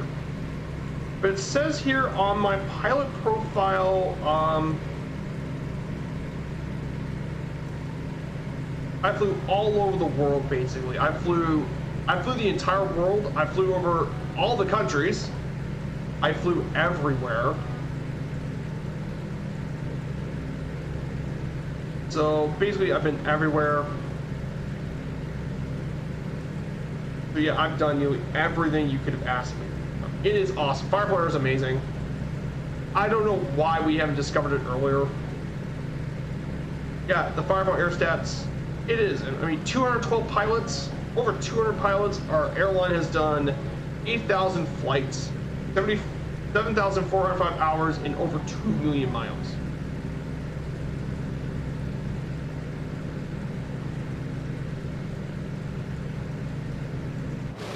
I mean, incredible work for the entire airline. The entire airline did them.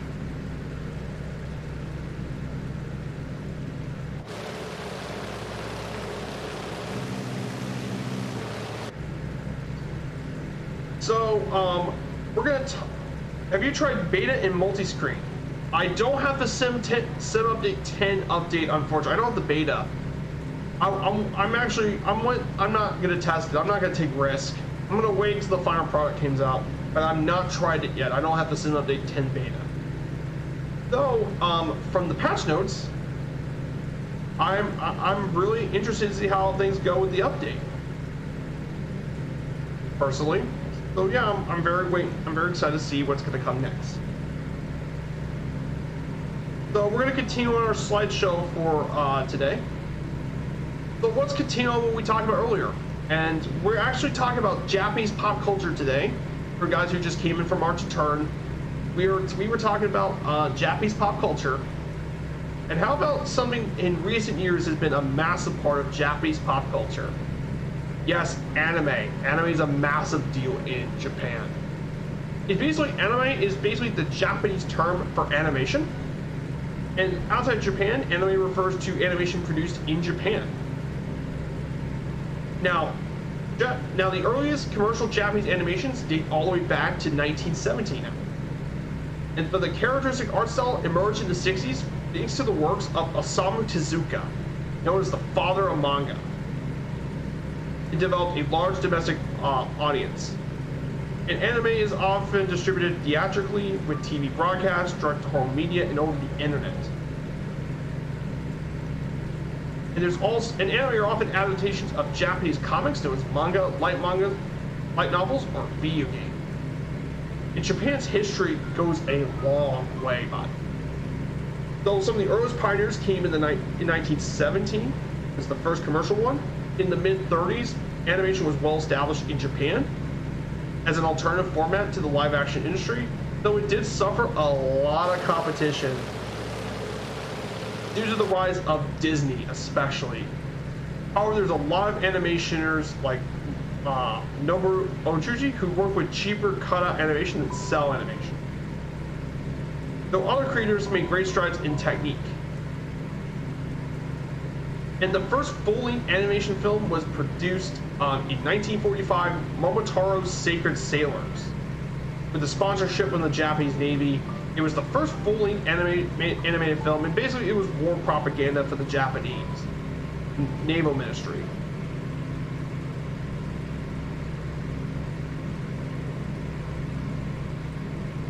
However, the modern era of anime didn't start though until the 1960s, when manga artist Osamu Tezuka adapted Disney animation techniques to reduce cost and limit it. And one of his first, he had quite a few limited animation films.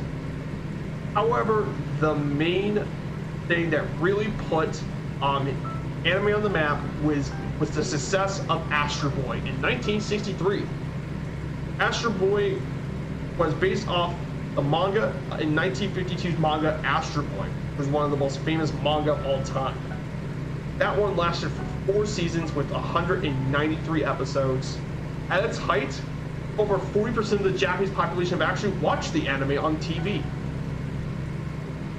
And its legacy, Astro Boy became a very popular Japanese anime TV series to make it to US television. However, it's still one of the most iconic anime of all time. And its impact is still pretty massive. Astro Boy's popularity is been around for a very long time. And then in the 70s, anime has seen a lot more growth, thanks to Tezuka's work, but also other guys who made a lot of robot anime films, especially in the 1980s. The 1980s were a big decade for anime, including robot anime series like Gundam and Macross, all made a pretty big popular in the 80s, along with new high-budget anime films that are quite experimental, including Of the Valley of the Wind in 84, and of course Akira in 1988, the Japanese animated cyberpunk film, one of the most iconic anime films of all time. It paved the way for a lot of Japanese culture in the Western world. And of course, in the 1990s, there was another very famous anime as well. Now anime is pretty much the top of all days. It is a lot of big animes as well. My wife's Japanese, and she said it's how Japan makes money off the West, and they don't watch it there. Yeah, anime is a huge deal in Japan. What do I want to talk about? Japan's a massive deal. Are you kidding? But the 90s was, in my birth year, was a very famous anime that produced. It's called Neon Genesis Evangelion. That anime, it's basically a mecha anime, and it received critical acclaim, but also lots of controversy as well. Particularly its ending, though. But it's a massive pop culture icon as well in Japan. It had a huge impact on Japanese pop culture and anime, and it's influenced lots of anime series to this day. Even Western TV series have tributes to it as well, and of course merchandising too. In the 2000s, there's also other anime that have been popular in the 90s for Western stuff. Sailor Moon, which basically is magical girls. But Sailor Moon has been extremely popular, and Dragon Ball Z, which, I mean, Dragon Ball Z is definitely an anime I watch a lot. It's my favorite Dragon Ball Z. I probably should have worn my Dragon Ball shirt today. I have it with me, but I haven't worn it. I forgot to wear it. But it's been dubbed into dozens of languages. Of course, 2003 with Spirited Away became an amazing anime film. And anime films became pretty popular nowadays. So anime, basically, there's a lot of different techniques and art styles used in anime, and Due to this, different creators and artists can create different types of anime, which allows anime to be truly unique compared to a lot of other stuff. Mainly, it's characterized by a lot of limited animation, flat expressions, suspension of time, and more. And tons of techniques in character design. For example, the picture here to the right shows all sorts of different styles for the same character. So, for example, number 6 is in the style of Sailor Moon, for example. But there's all sorts of different anime styles and everything. And it creates these anime characters, definitely have some unique character designs and everything. It makes it very unique. There's all sorts of genres too. There's ones for children, girls, and boys as well, and diverse ranges of different genres. From action, science fiction, mechas, fantasy, magical girls, all that sort of stuff. You find all sorts of different things. Anime's probably got it covered. And the anime industry has made a pretty big deal. Over 430 different production companies make anime here in Japan. Some of them include Toei Animation, Gainax, Nippon Animation, and Studio Ghibli, to say for the least. And in fact, anime has to be licensed by companies in other countries in order to be legally released. So you see all this sort of stuff. And anime is a massive, massive influence. I think for most people, when they think of Japanese pop culture, they think of anime. And for obvious reasons. Because anime is versatile in all sorts of niches. So yeah. It's a big deal. So yeah, anime is basically got everything. For me, my favorite anime, Dragon Ball Z is my favorite. So I've watched other anime. I watched One Piece, Naruto, and here's a guilty pleasure. I actually watched Sailor Moon, believe it or not. I used to watch Sailor Moon when I was a kid. Yes, Viper actually watched Sailor Moon as a little kid. He said it comes from her Japan. Yeah, some people are quite traditional, and I can understand why people don't like that sort of stuff. I completely understand. But it's just too prevalent not to think about it.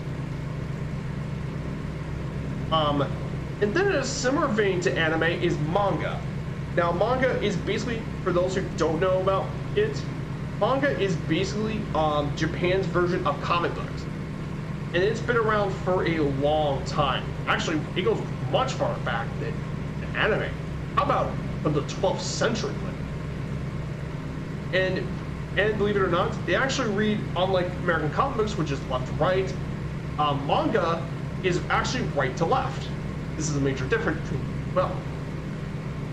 But modern manga didn't really grow until the post-war period, with U.S. comics brought in from Japan by the GIs, along with themes from U.S. television, were brought in, and it created the modern-day manga arcs.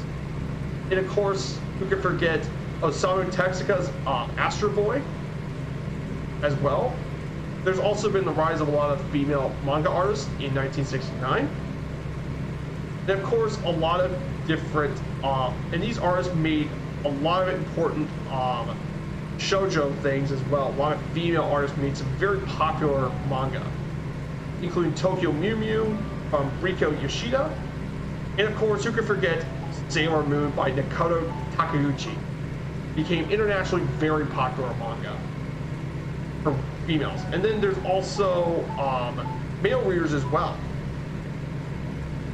including shonen manga, and then even older men, that was seinen, from young adults.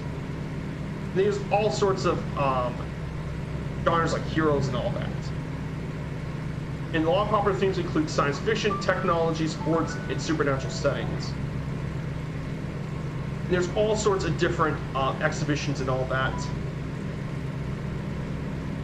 And there's all sorts of different manga as well, and some huge manga has been a big part of international markets. Though not nearly as much as anime, just because with books being less popular, but there's some incredibly iconic manga been produced.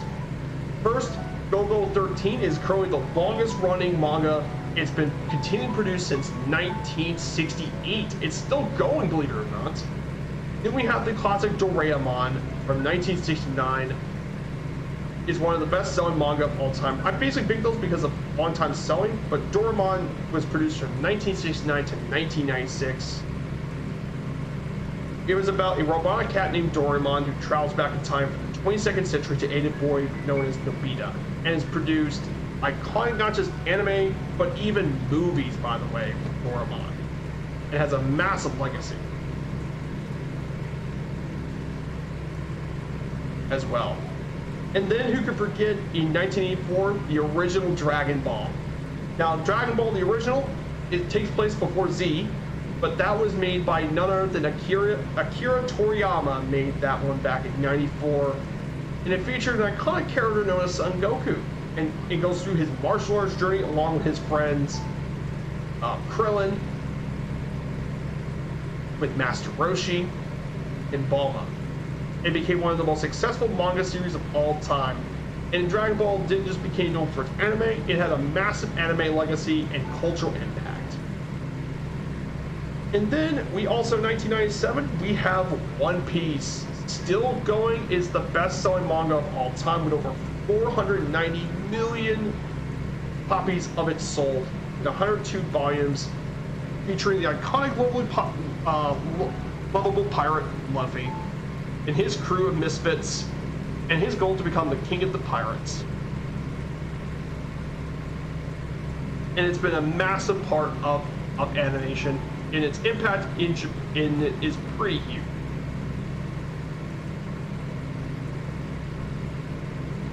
And then I watched One Piece 2, and then the next year, Naruto came out, which is about ninjas. A shonen about ninjas, named Naruto trying to be his quest to be Hokage. And it's built a long series in history as well, with Japanese mythology and all that too. And finally, in 2016, I also did include My Hero Academia. I barely did not include it, but I want to talk about the last one, the most recent one, Demon Slayer. That one is a pretty big manga as well, an anime. And both of it has a critically acclaimed, received critical acclaim by critics and fans everywhere.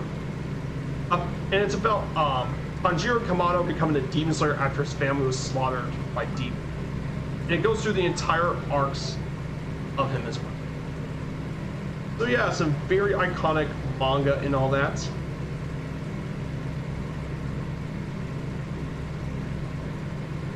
we're going to take a break from anime for a little bit. Show me Godzilla and Ultraman were the first iconic Japanese entertainment. Yeah, I can understand. One Piece, the anime is nearly as old as the manga. Oh yeah, the anime is still just as old. Show my ignorance here, but really interested in learning more. There's a field called Akira.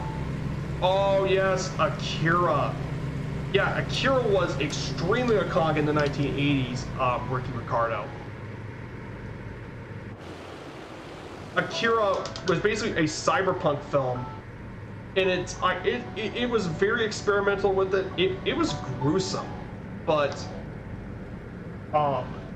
it was a real game changer in Japanese anime and civilian.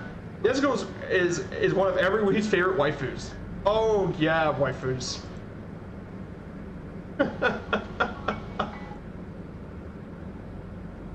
Basically, for those who don't know what a waifu basically is, that's a fandom slang for a fictional female character to one who's romantically attracted to.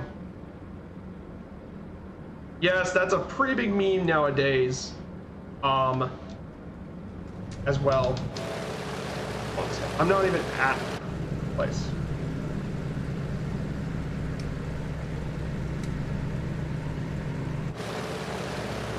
Yeah, waifus are a big deal in Japanese anime terms.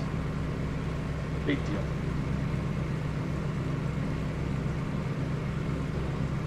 Thankfully, I'm not that kind of person though. Thankfully.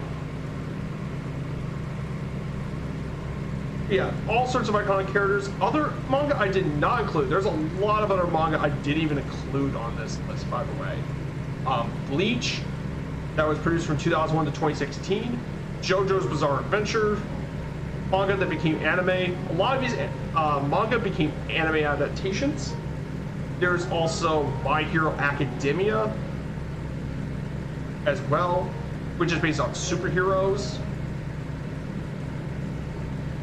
And how about a detective series, Detective Conan, still being produced since 1994.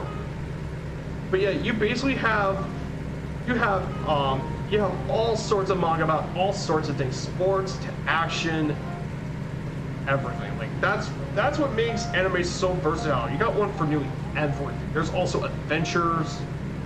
Most recent years being isekai has been a recent trend, where someone dies and is transported to a fantasy world. But basically you have all sorts of things, and that's what makes Japanese culture and all that such adaptable. So down below us is actually a handcrafted airport. This is Romeo Juliet Foxtrot uniform. This is actually Nagasaki International Airport.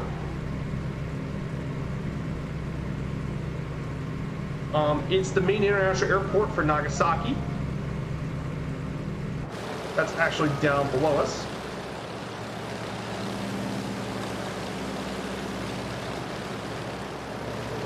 That's because we're getting close to Nagasaki, guys. So I hope you guys are actually enjoying the stream. I think, I hope you guys are enjoying the content. If you guys actually like your content, do not be afraid to smash that follow button. Every bit of support would be greatly appreciated.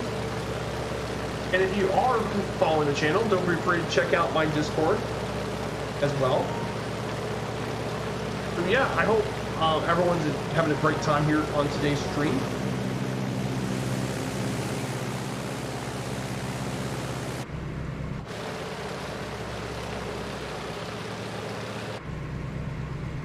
So we're finally going to approach the city of Nagasaki. This city was the second and last city to be destroyed and to be affected by nuclear weapons. But Nagasaki actually has a much longer history than people realize.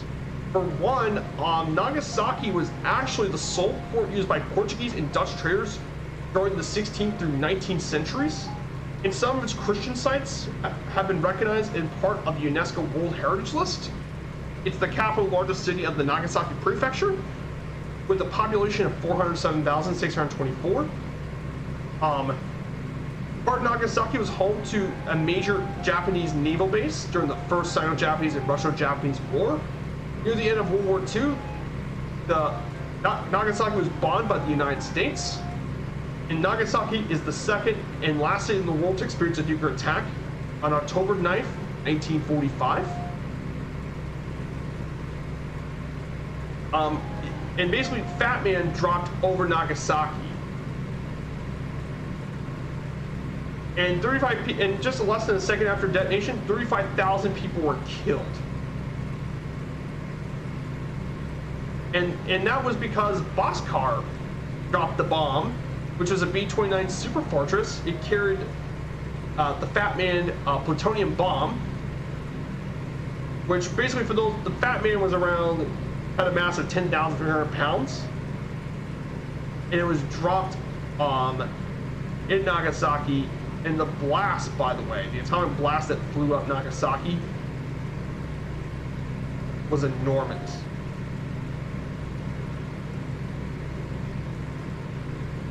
And completely destroyed it. In fact, 30,000 to 40,000 people were killed in the bombing of Nagasaki. In long term, it was 60,000 to 80,000 fatalities. Now, after the war, the city was rebuilt, but it was drastically changed, as rebuilding took a slow time as well. Eventually, new temples were built as well. Some of the rubble was built as memorials, like the Atomic Bomb Museum, as well. Let's go ahead and visit Nagasaki. Let's fly around the city for a little bit. So welcome to Nagasaki, everyone. The second and final city to be destroyed by nuclear weapons. So, and let's jump.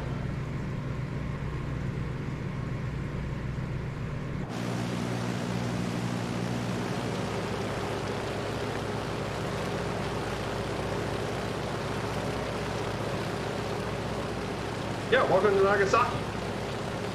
just imagine what Nagasaki looked like in the pre-war environment and post-war. You can definitely see a massive difference between the two. It really comes to its own here. So there is Nagasaki.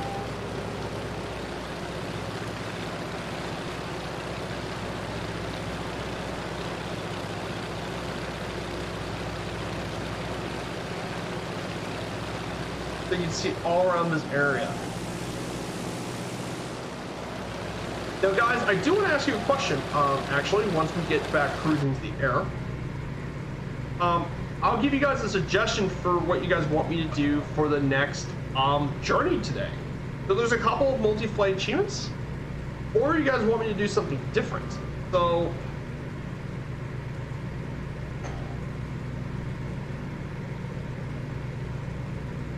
I wish I could create a poll, but I'll ask you in the chat what to think later. So we're gonna go ahead and we're gonna fly to 162.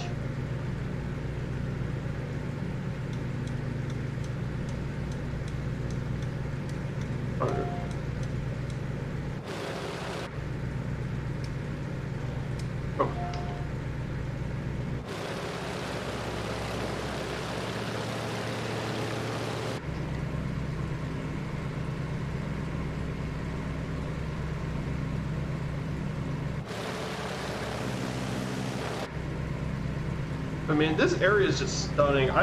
Japan is absolutely stunning. I love this country.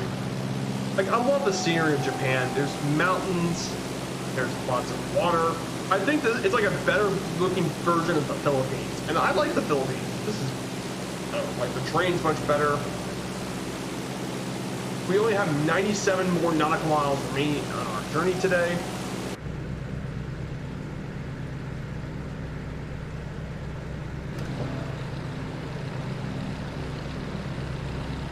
And I want to say a massive thank you to everyone here for coming along for the end of this journey.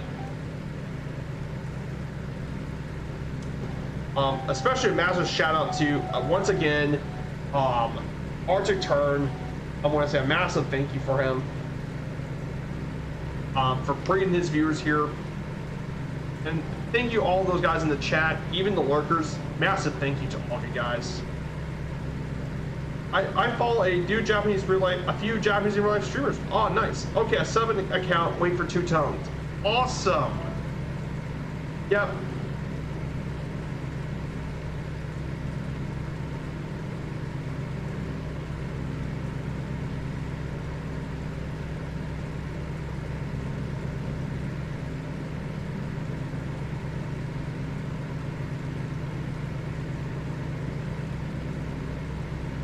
And by the way, if you guys know why my research is so good, I'm part of the Two-Tone Murphy research team.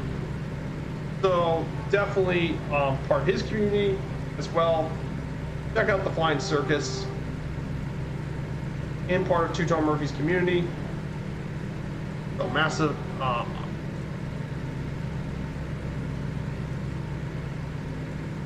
of his community. Definitely check out Murph's community and all of his amazing people. So we're going to go ahead and try and finish up the remaining part of our slides today. So we have first video gaming as well. So obviously we all know anime and manga, but the other part that made Japan such a massive deal for a lot of pop culture, I think nearly as much as anime and manga, is video games. So video gaming has had an extremely long history of Japan. And it goes way back to 1966 when Sega first introduced their first game, Periscope, the first arcade game in Japan. And it became an instant success in Japan, Europe, and North America. It was the first arcade to cost only $0.25 to play. And it became a major part of the arcade game. Then Sega also produced gun games, and one of these was called Duck Hunt in 1969. In the 80s, after the release of Atari's Pong, the Japanese try to keep up, and one of these people who tried to develop toys was a company called Nintendo in the 70s.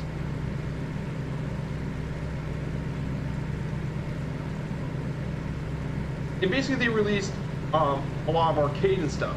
However, after the arcade success, it began the golden age of the arcade video games from the early 70s and 80s.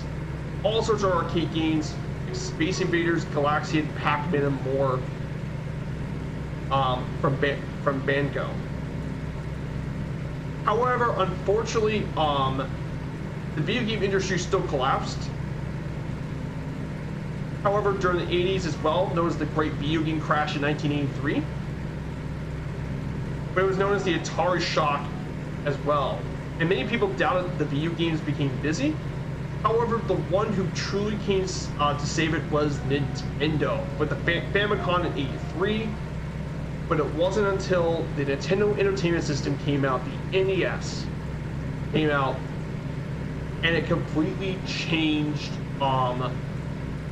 People thought the NES would be a fad. However, it turned out to be quite the opposite. The NES completely changed the video game thing as well, and many iconic titles came out from Nintendo, including Nintendo's own Super Mario Brothers, The Legend of Zelda, and Metroid all came out on the NES, along with Capcom's Mega Man, Konami's Castlevania, Square's Final Fantasy, and Inx's Dragon Quest franchises all made their debut on the NES, and it completely saved video gaming.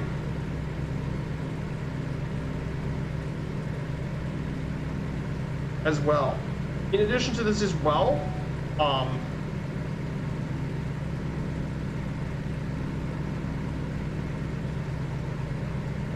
and PCs did come around for Japan, but they never became as popular as on the consoles. Then in the late 80s to 90s became the golden age of Japanese computer gaming as well, with consoles dominated the Japanese market, mainly starting with Nintendo's increased dominance. Then there's also, and then in 1991, there was a brand new console that came out from Sega, and that becoming the Sega Genesis console. And it finally gave Nintendo a true competitor. And the main killer app of that Sega Genesis was Sonic the Hedgehog, finally giving Mario a rival for the first time ever, honest. In addition, arcades returned back in the 90s with the release of Capcom's Street Fighter II, popularizing a lot of the fighting games, along with SNK's Fatal Fury and Sega's Virtual Fighter as well. And the rise of the 90s also came out with other games like Dragon Quest IV and Final Fantasy. Then in the 1990s, the later 90s, we actually got Final Fantasy moved on to more of a steampunk environment, Final Fantasy V, Final Fantasy VI. Then there's also the Secret of Mana, Square Enix became Square Enix as well. Then the major revolution came in the mid-90s with the rise of 3D graphics. It created new 5th generation consoles, and Sony broke off from Nintendo to create their own console, the PlayStation. And also 97 came with one of the most iconic video games ever made, Final Fantasy VII. Very famous RPG. For guys who don't know anything about Final Fantasy VII, it features Cloud Strife, spiky-haired anime sword character with a giant sword.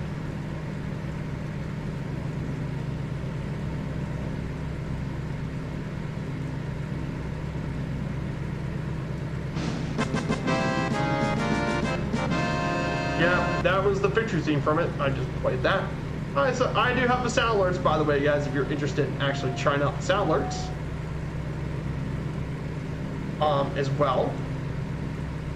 The 90s also released other iconic games, Super Mario 64 in 1998, Sonic Adventure on the Dreamcast, and all that. However, in the 2000s, the Japanese video game industry made 50% of the market. However, it shrunk to 10% due to, well, the rise of Western, mainly Western video games like Xbox can be a big way, and Western game companies.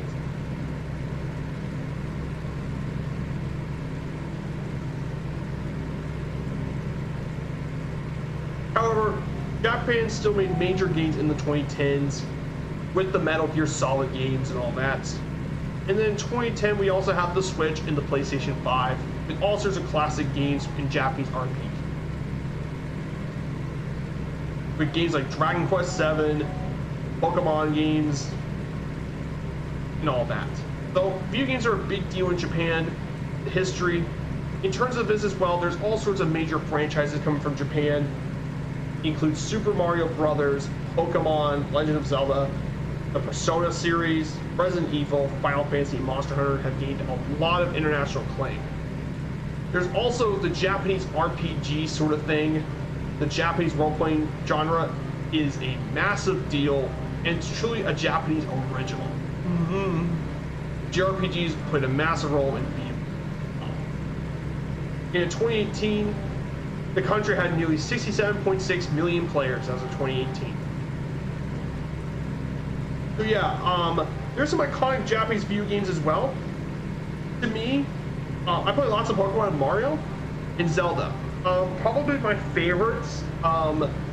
Japanese, I like playing Super Smash Brothers, which I got on the Switch. Pokemon, I played Mario, the most recent one being Mario Odyssey. Of course, when I was younger, I played tons of Sonic. So if I want to play a Japanese game, I haven't played Metal Gear. I need to play, I know it's on Steam, but I'm hoping that I get a chance to play Metal Gear Solid. God, I mentioned playing a Snake. I mean, playing a Solid Snake and Raiden. I would love to play some of the Metal Gear games. That would be really cool. Which all about stealth, and of course, mind-inducing plot from Hideo Kojima.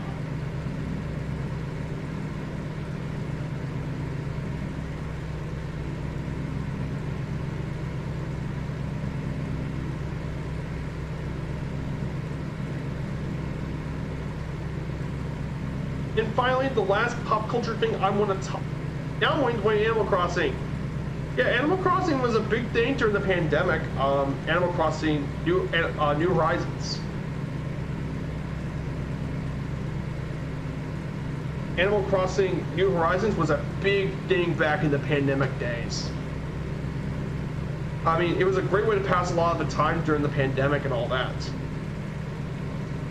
It became a substitute for a lot of interactions, and it became a major part of it. It was by far the best-selling Animal Crossing game, by far.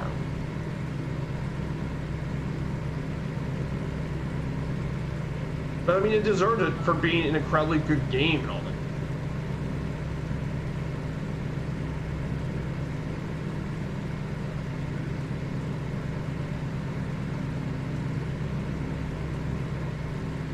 But finally, the last thing I do want to talk about is music.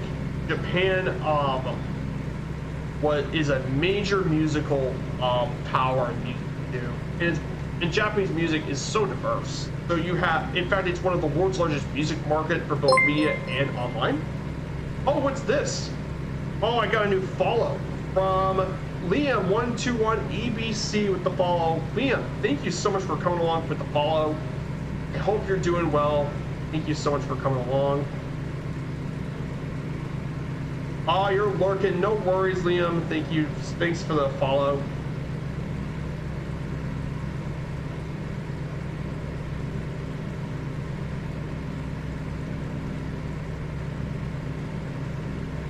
So Japan's music is one of the largest in both physical and overall music markets, with a value of $2.7 billion in 2017. They have all sorts of different kinds of music for Japan. You have the traditional folk music, the shomyo, or gagaku, which is basically court music or Buddhist chanting, and both of those date back to the 8th century. And samurai often participated in these activities. There's also different, the biwa flutes and all that were a big part of some stories.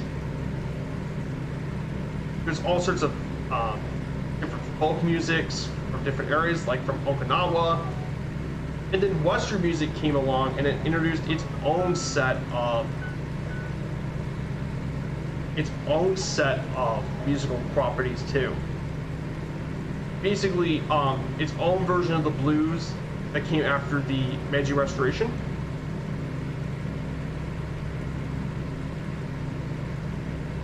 It also features its own classical music. In fact, Western classical music is a pretty strong presence in Japan as well. Lots of different classical music has made their way to Japan. Jazz has also been a major presence in Japan since the 1930s. But of course, its most famous popular music is Japanese pop music. J-pop has been around since the 60s, but it's been major mainstream since the 1990s.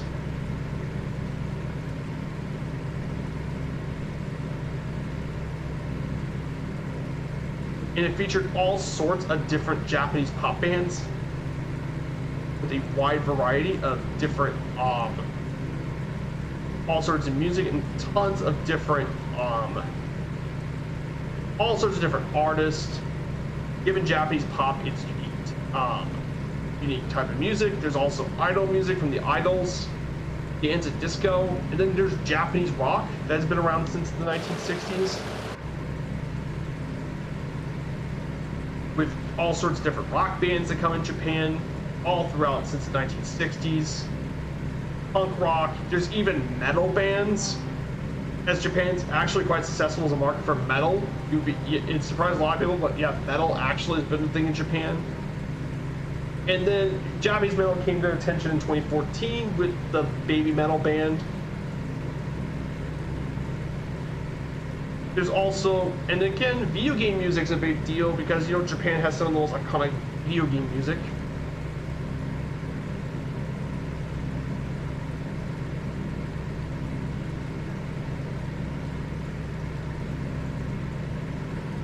RJOA is playing on the Carl Vincent,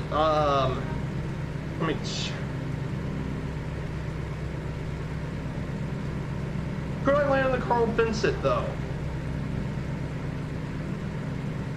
The Carl Vincent? I don't think I don't have it in the sim, unfortunately. I don't have it in Microsoft Flight Simulator yet. So no, I don't think I can land on the Carl Vincent, unfortunately.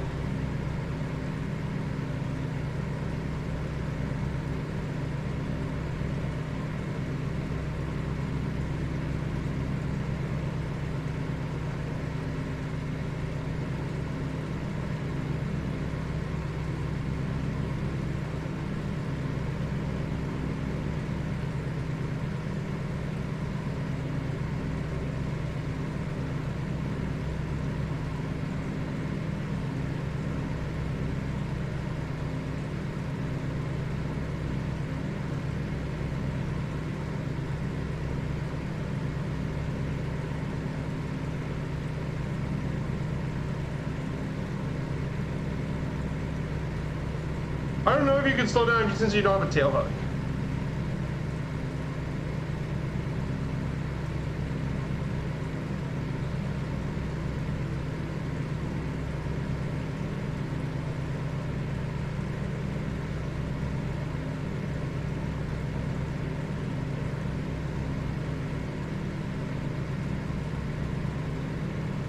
If you jam on the brakes, you might tip over. Yeah, that is probably the issue, is I don't have much of the tail brakes or anything like that.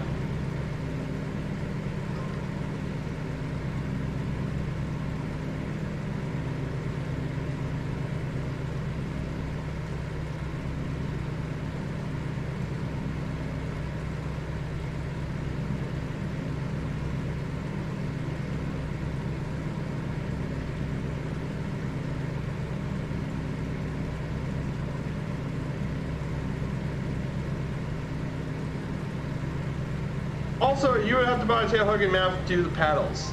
That being said, if I was in the float plane, I could land near it on the float plane.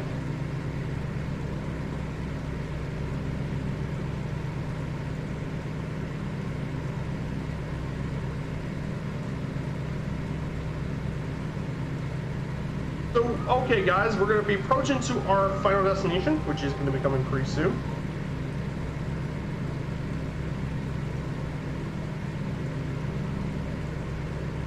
So we are going to be approaching to our we're going to be approaching to Kagoshima.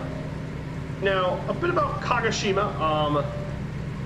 So what makes Kagoshima definitely a pretty special city? So Kagoshima is the capital city of the Kagoshima Prefecture here in Japan. It is the largest city in the prefecture by a margin. It's been nicknamed the Naples of the Eastern World, thanks to its location in the bay, in the Awa caldera, hot climate, and its emblematic volcano, Sakurajima. It was founded on April 1st, 1889, and emerged with Taniyama City in 1967, along with other towns in 2004. The history of this place: it was bombarded in 1863 by the Royal Navy, but it actually was considered beforehand by the Shimazu clan for many centuries. It was also a significant center of Christian activity in Japan prior to the bans in the late 16th and early 17th century. Kagoshima was the birthplace and scene of the last stand of the Saigo Takamori, a legendary figure in Meiji Japan in 1877 at the end of the Satsuma Rebellion, the last revolt of the samurai. The Industrial Revolution of Japan was apparently started here, stimulated by young students in the train station. In fact, 17 young men out of the area broke the ban on foreign travel, returned the benefits of Western science and technology, and helped build the modern Japanese rise to become a modern nation. Also is the birthplace of one of Japan's most famous naval heroes, Togo Taihachiro. And it became a modern navalization that helped Japan become a modern naval power and helped them defeat the Russians in the Russo-Japanese War.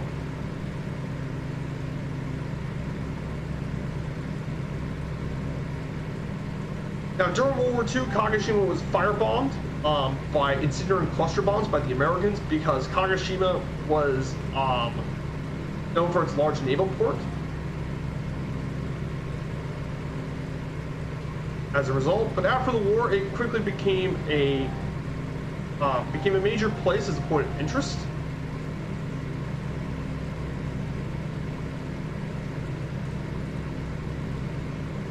Is there a tail hook on this plane? Let me go check. I'm more happy to check. There's a tail wheel, but not a tail hook, unfortunately. There's no tail hook. Plus, even if there wasn't a tail hook, like, I don't think this plane was ever made for naval landing. The Yonkers was never made for naval landing. It was made for maybe short airstrip landings in World War II, but not made for the naval aircraft carriers.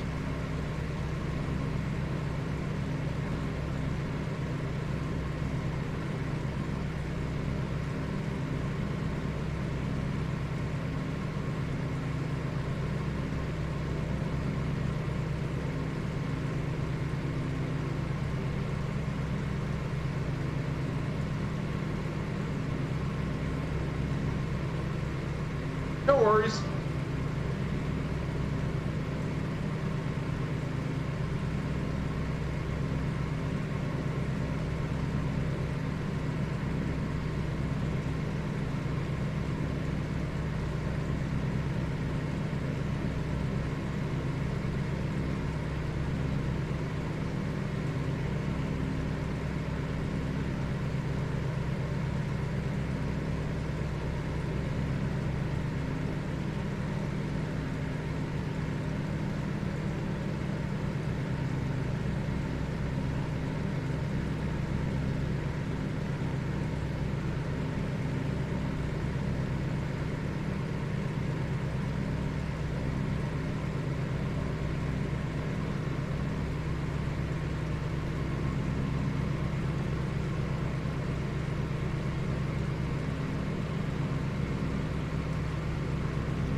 Finally, there's one last place here in Kagoshima we want to talk about here. So let's talk about the iconic volcano that really makes Kagoshima its name. And it gives Kagoshima its unique skyline. Yes, the volcano known as Sakurajima. It's known in Japanese as literally Cherry Blossom Island. It's actually an active stratovolcano. Formerly on the island. It's formerly an island, but now it's a peninsula on part of the Kagoshima Prefecture. The lava flows of the 1914 eruption connected to the Asumi Peninsula. It's actually the most active volcano in the country. As of April 2021, volcanic activity is still continuing, dropping volcanic ash on the surroundings. Earlier eruptions have built a lot of the white sand highlands of the region. Now, in 2016, a team of experts from Bristol University in the UK, in the Sakurajima Volcano Research Center, suggested the volcano could have a major eruption within 30 years. Since then, 2 eruptions have occurred. So, it's a stratovolcano with its summit at 3 different peaks: Kitadake, Nakadake, and Mimikdake. The southern peak, which is active now. The tallest peak is Kitadake. The northern peak is the highest one, rising as far up as 3,665 feet. It is part of Kagoshima Bay, known as Kinko-wan. The former island is part of the city of Kagoshima as well. So the geology history of this place goes way back to about 13,000 years ago, with its first recorded eruption in 963 AD. So the most powerful eruption was in 1914. It was the most powerful volcanic eruption in the 20th century Japan, and apparently killed 58 people during the earthquake. And in fact, the volcanic eruption inspired a 1914 movie, The Wrath of the Gods, considered a family curse that causes the eruption to happen.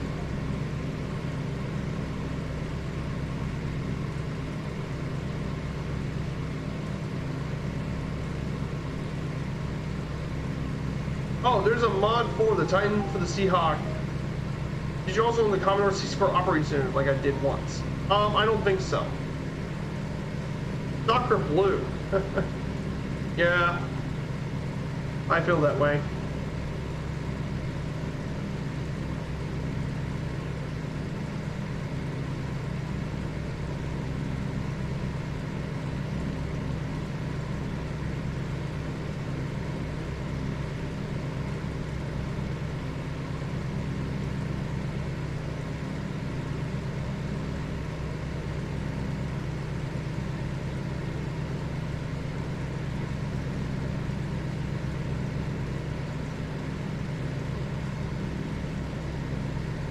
We should be approaching the island very soon.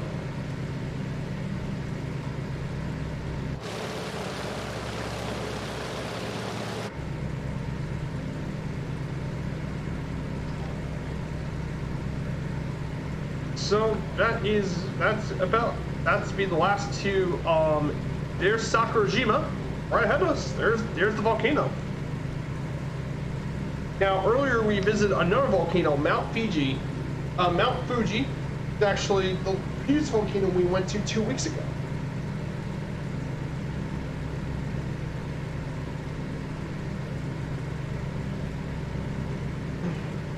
Just stretching out a little bit.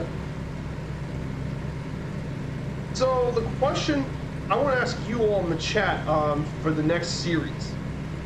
So for the next for the next journey series, which would be the next multi-flight journey you all want me to do. If not, I'll do it on my own. So my options for the journey would be first Route 66. We go through Highway Route 66. We go start Chicago. We head our way to Springfield, St. Louis, to Joplin, Tulsa, Oklahoma City, Amarillo. We basically do the Route 66 flight. Murph did this flight a while ago, but Murph did his from California to Illinois. We're going to start from Illinois to Santa Monica. Then the next one is the Orient Express from Paris all the way to Istanbul. This one will be about 3 weeks. The Route 66 flight would be about 7 weeks.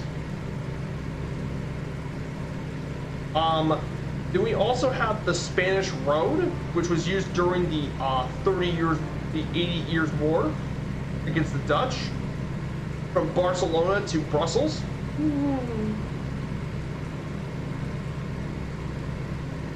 Or we can do the, or we can also do the US cities volume and fly across the US as well throughout the series as well. But I'm thinking it's either Route 66, Orient Express, or Spanish Road. Hey, Joey Bolo, what's up? So by the way, guys, definitely check out Joey Bolo 77. He's another fantastic friend of the community, a very long time friend of the community, an excellent person to be around. One of my earlier followers too. Joey Bolo, thank you so much for coming on my stream. Try Route 77 for Texas to Oklahoma. Nice and flat. No, I'm not doing that one. That's not an achievement though. Spanish Road would definitely be cool, but the historic thing. Route 66, I think, is probably the one I'm thinking about doing. I'm thinking about doing Route 66 or the Orient Express.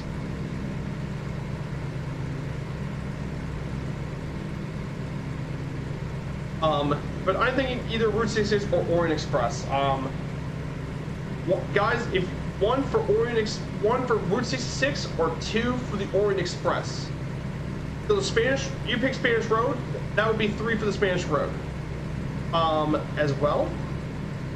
So I'm thinking about, if I'm being honest, I would pick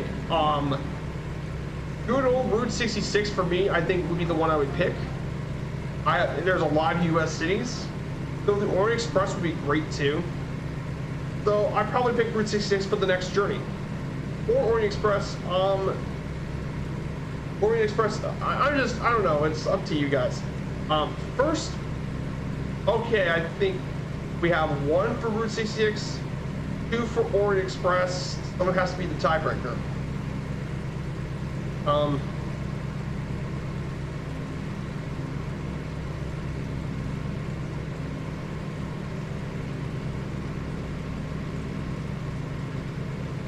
But yeah, we're doing these FS Hub achievements, so we're going to be doing, but I want to do these as a group flight. In between Route 66, you would pick Orient Express, okay, 3 for Orient Express. I think we're gonna pick Orient Express for our next journey, guys. Thanks for helping me pick out the flight. I want you all to actually have some input on this. So yeah, Orient Express is going to be next Wednesday's journey. We'll have to pack our bags from Paris to Strasbourg. So this should be a really fun time. We have to pack our bags to Paris.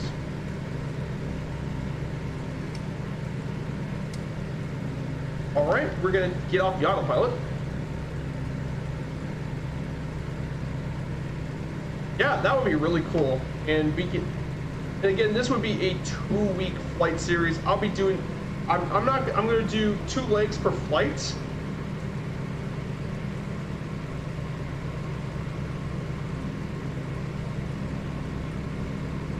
I'm not really a fan of stretching out. I usually pick 2 per leg.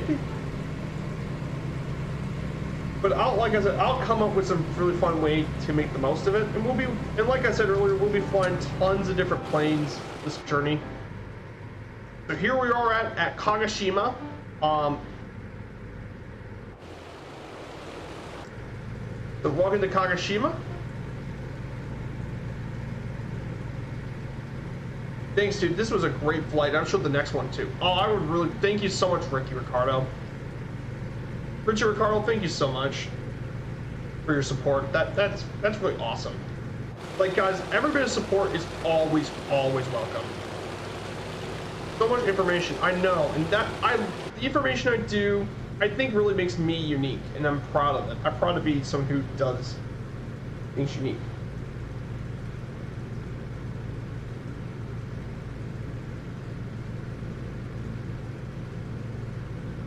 And look at the view of Kagoshima, and there's the mountain Sakurajima.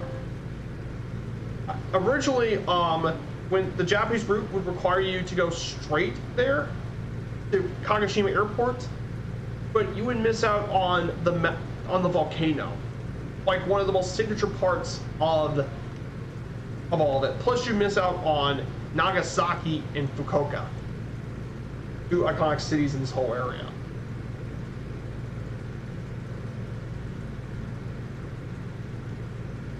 Oh, absolutely. You can do all sorts of flights, Uncle B Sim. You can fly to all around the world.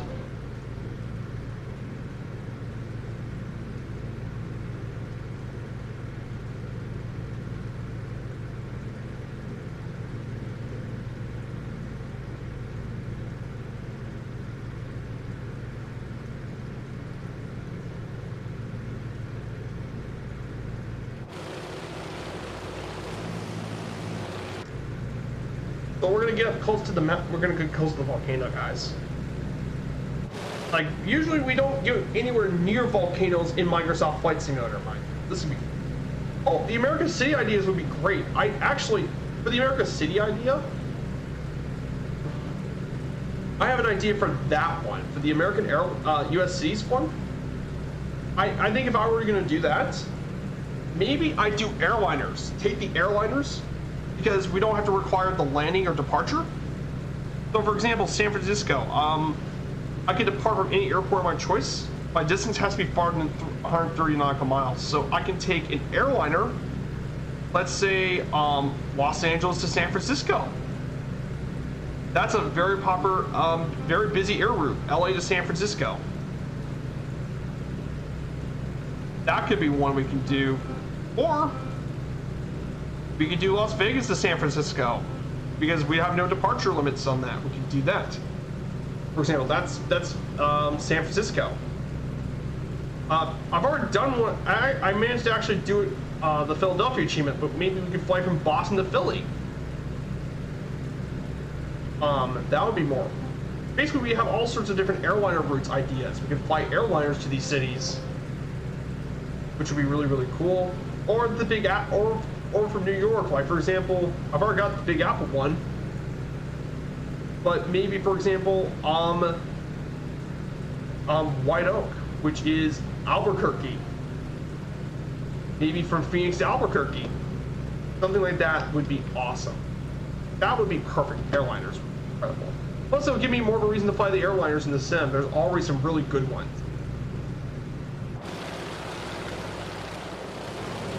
Oh, look at this volcano. Yeah, Sakurajima, man.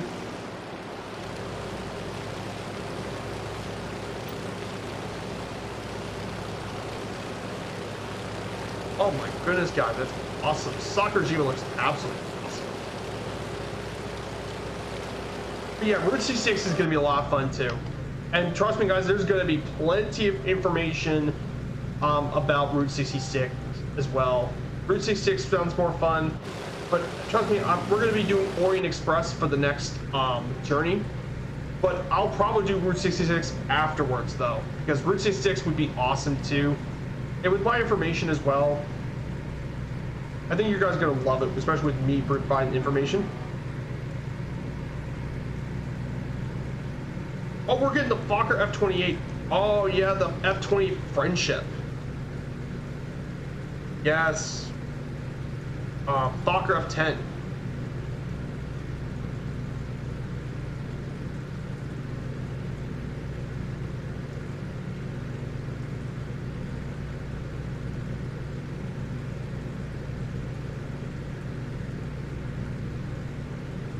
It's the Fokker F-28 fellow Friendship.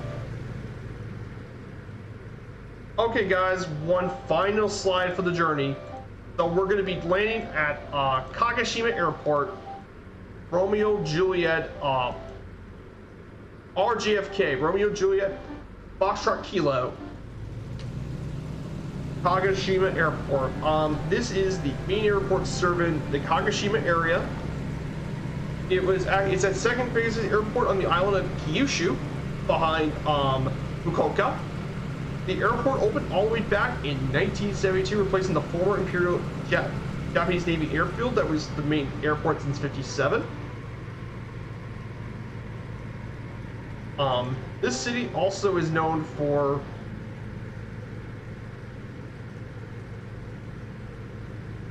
as well. Japan Air Commuter and New Japan Aviation have all made their headquarters here at the airport. Cathay Pacific Airways, China Airlines all provide international services from the 70s to 80s. Currently now, there's quite a few services operating from the airport.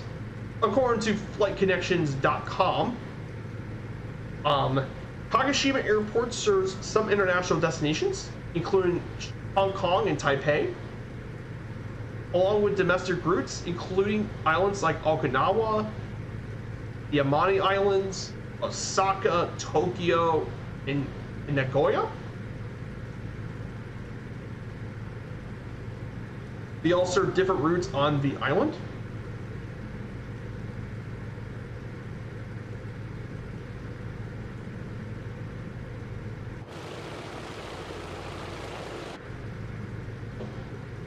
So that's going to be it for the journey. That's the last slide. And by the way, guys, if you're a member of my Discord, if you check under the chat, under Viper slideshows, you have now PDF copies of the slides. So you guys can recreate every single step of the Japan journey, of every single leg of our amazing journey. All of you can actually enjoy with our flight. So guys, thank you guys so much. So we're going to predict the landing here for today to wrap off an incredible journey. So here's the prediction: exclamation point predict, type in a negative number, and we're going to get ready for our landing.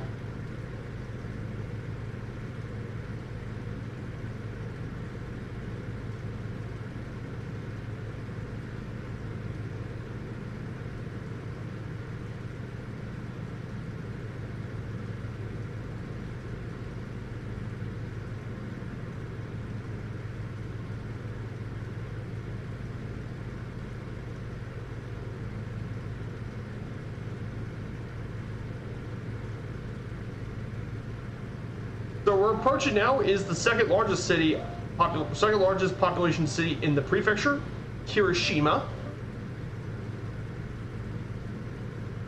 It's home to the airport here. Now, this modern city was established in 2005 from a former of the city of Kokobu, along with a couple of our towns. There's archaeological sites date back to the Jomon period from the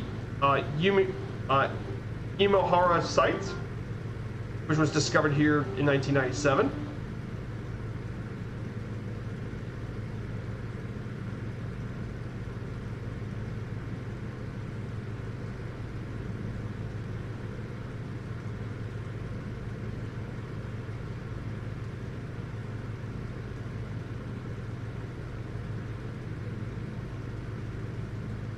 But man, what an absolutely amazing.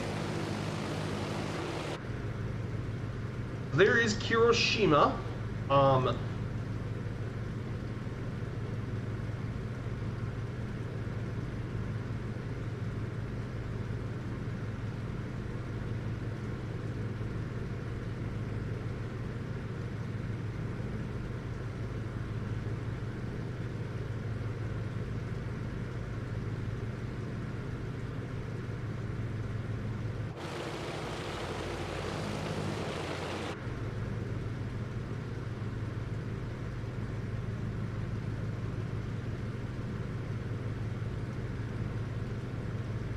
So you got lanes, -80 for Taipon, -50 for Ricardo, and 72 for Dryson. But man, I gotta say a massive thank you for all you guys here. You guys have really helped me make a fantastic conclusion to it.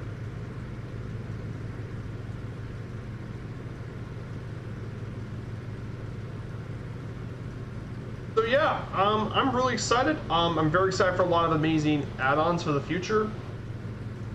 Also, Seafront Simulations also teases landable ships. Actually, I forgot to tell about that news. So yeah, landable ships. Amazing for all your helicopter pilots out there that want to land your airships. And of course, there's also the Orbex South America mesh. And Fly-by-Ware's images of the A380. I know I mentioned that earlier, but for some of those who didn't come around for the raid,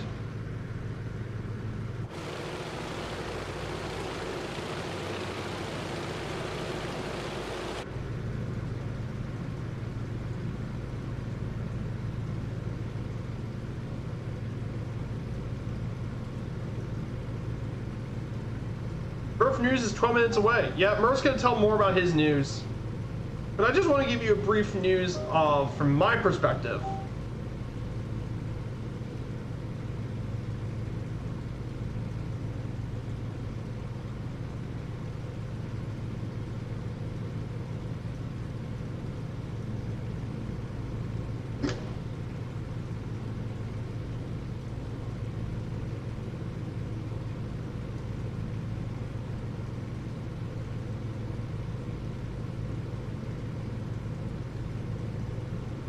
Yeah, speaking about that F-28, I think that would be great to have more regional jet.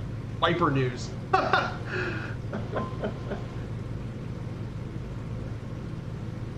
No, Viper is virtual airline. Vipe Air.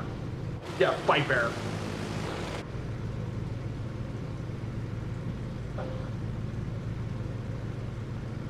Great to have a lot of fun. Always fun where everyone's got.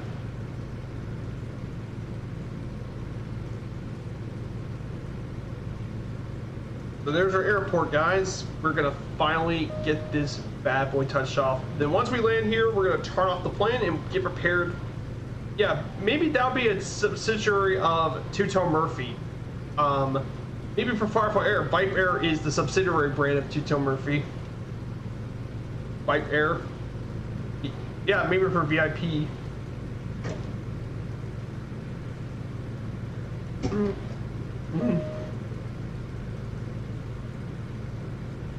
Prediction 220. Okay. We're gonna get this thing down. Yeah, the younger G52 is great, Uncle B Sim.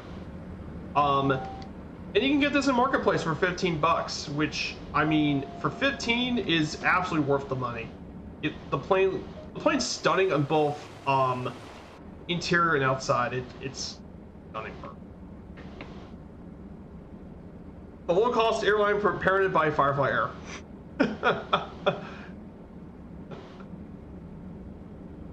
Run by your senior commander. No, I was thinking about making a cargo airline for Vipe Air out of Louisville, since Sanford is such a big cargo hub globally.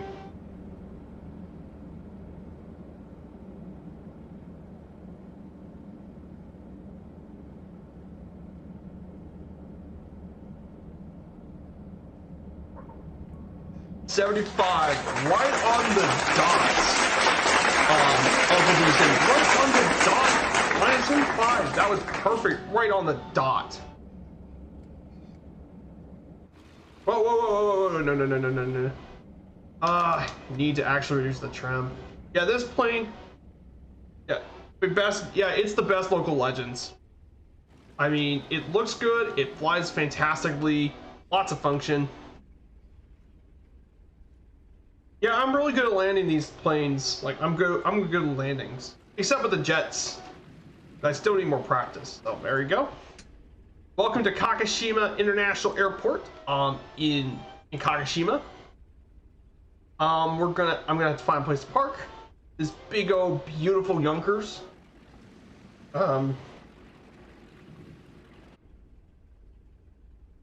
I think we're going to land at parking 13. We're gonna go ahead and we're going.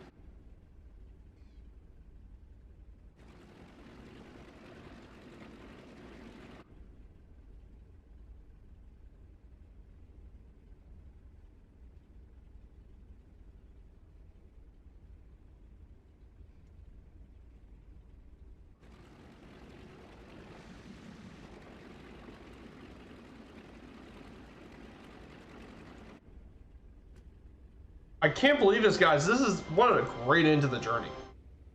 Let's get this thing parked. Okay, and she's now parked. Okay. I'm gonna probably fuel supply is turned that way.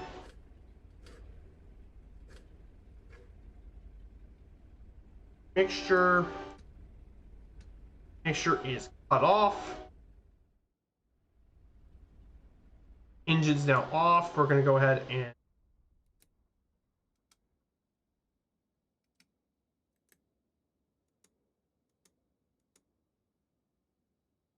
Master starter off, and then we can just turn off lights, and that is going to and turn off the battery. There we go. Yeah, Uncle Beeson got exactly -75. Let's see if our journey is effectively over now in Japan. Let's go back to the achievements. It is done. We got the achievement. I'm now the 9th person in FS Hub to complete the achievement. That is awesome, guys. Awesome job, everyone. Thank you guys so much on competency me for this entire journey. For all those guys who joined me, thank you guys so much. So on next Wednesday, we're doing the beautiful Orient Express from Paris to Istanbul. So I'll go ahead and come up with the journey. Would you guys want me to do this one leg a week? I guess we could do one leg a week. I think some of these one leg a week, sometimes two. Just depends on it. But I think one leg a week would be pretty good. So we'll do one leg a week on the Orient Express. That way we can go ahead, and I'll be doing it my own way. I know Murph's already done that too, but I'm going to do things my own way. So, guys, I want to say a massive thank you for everyone here. What the heck was that?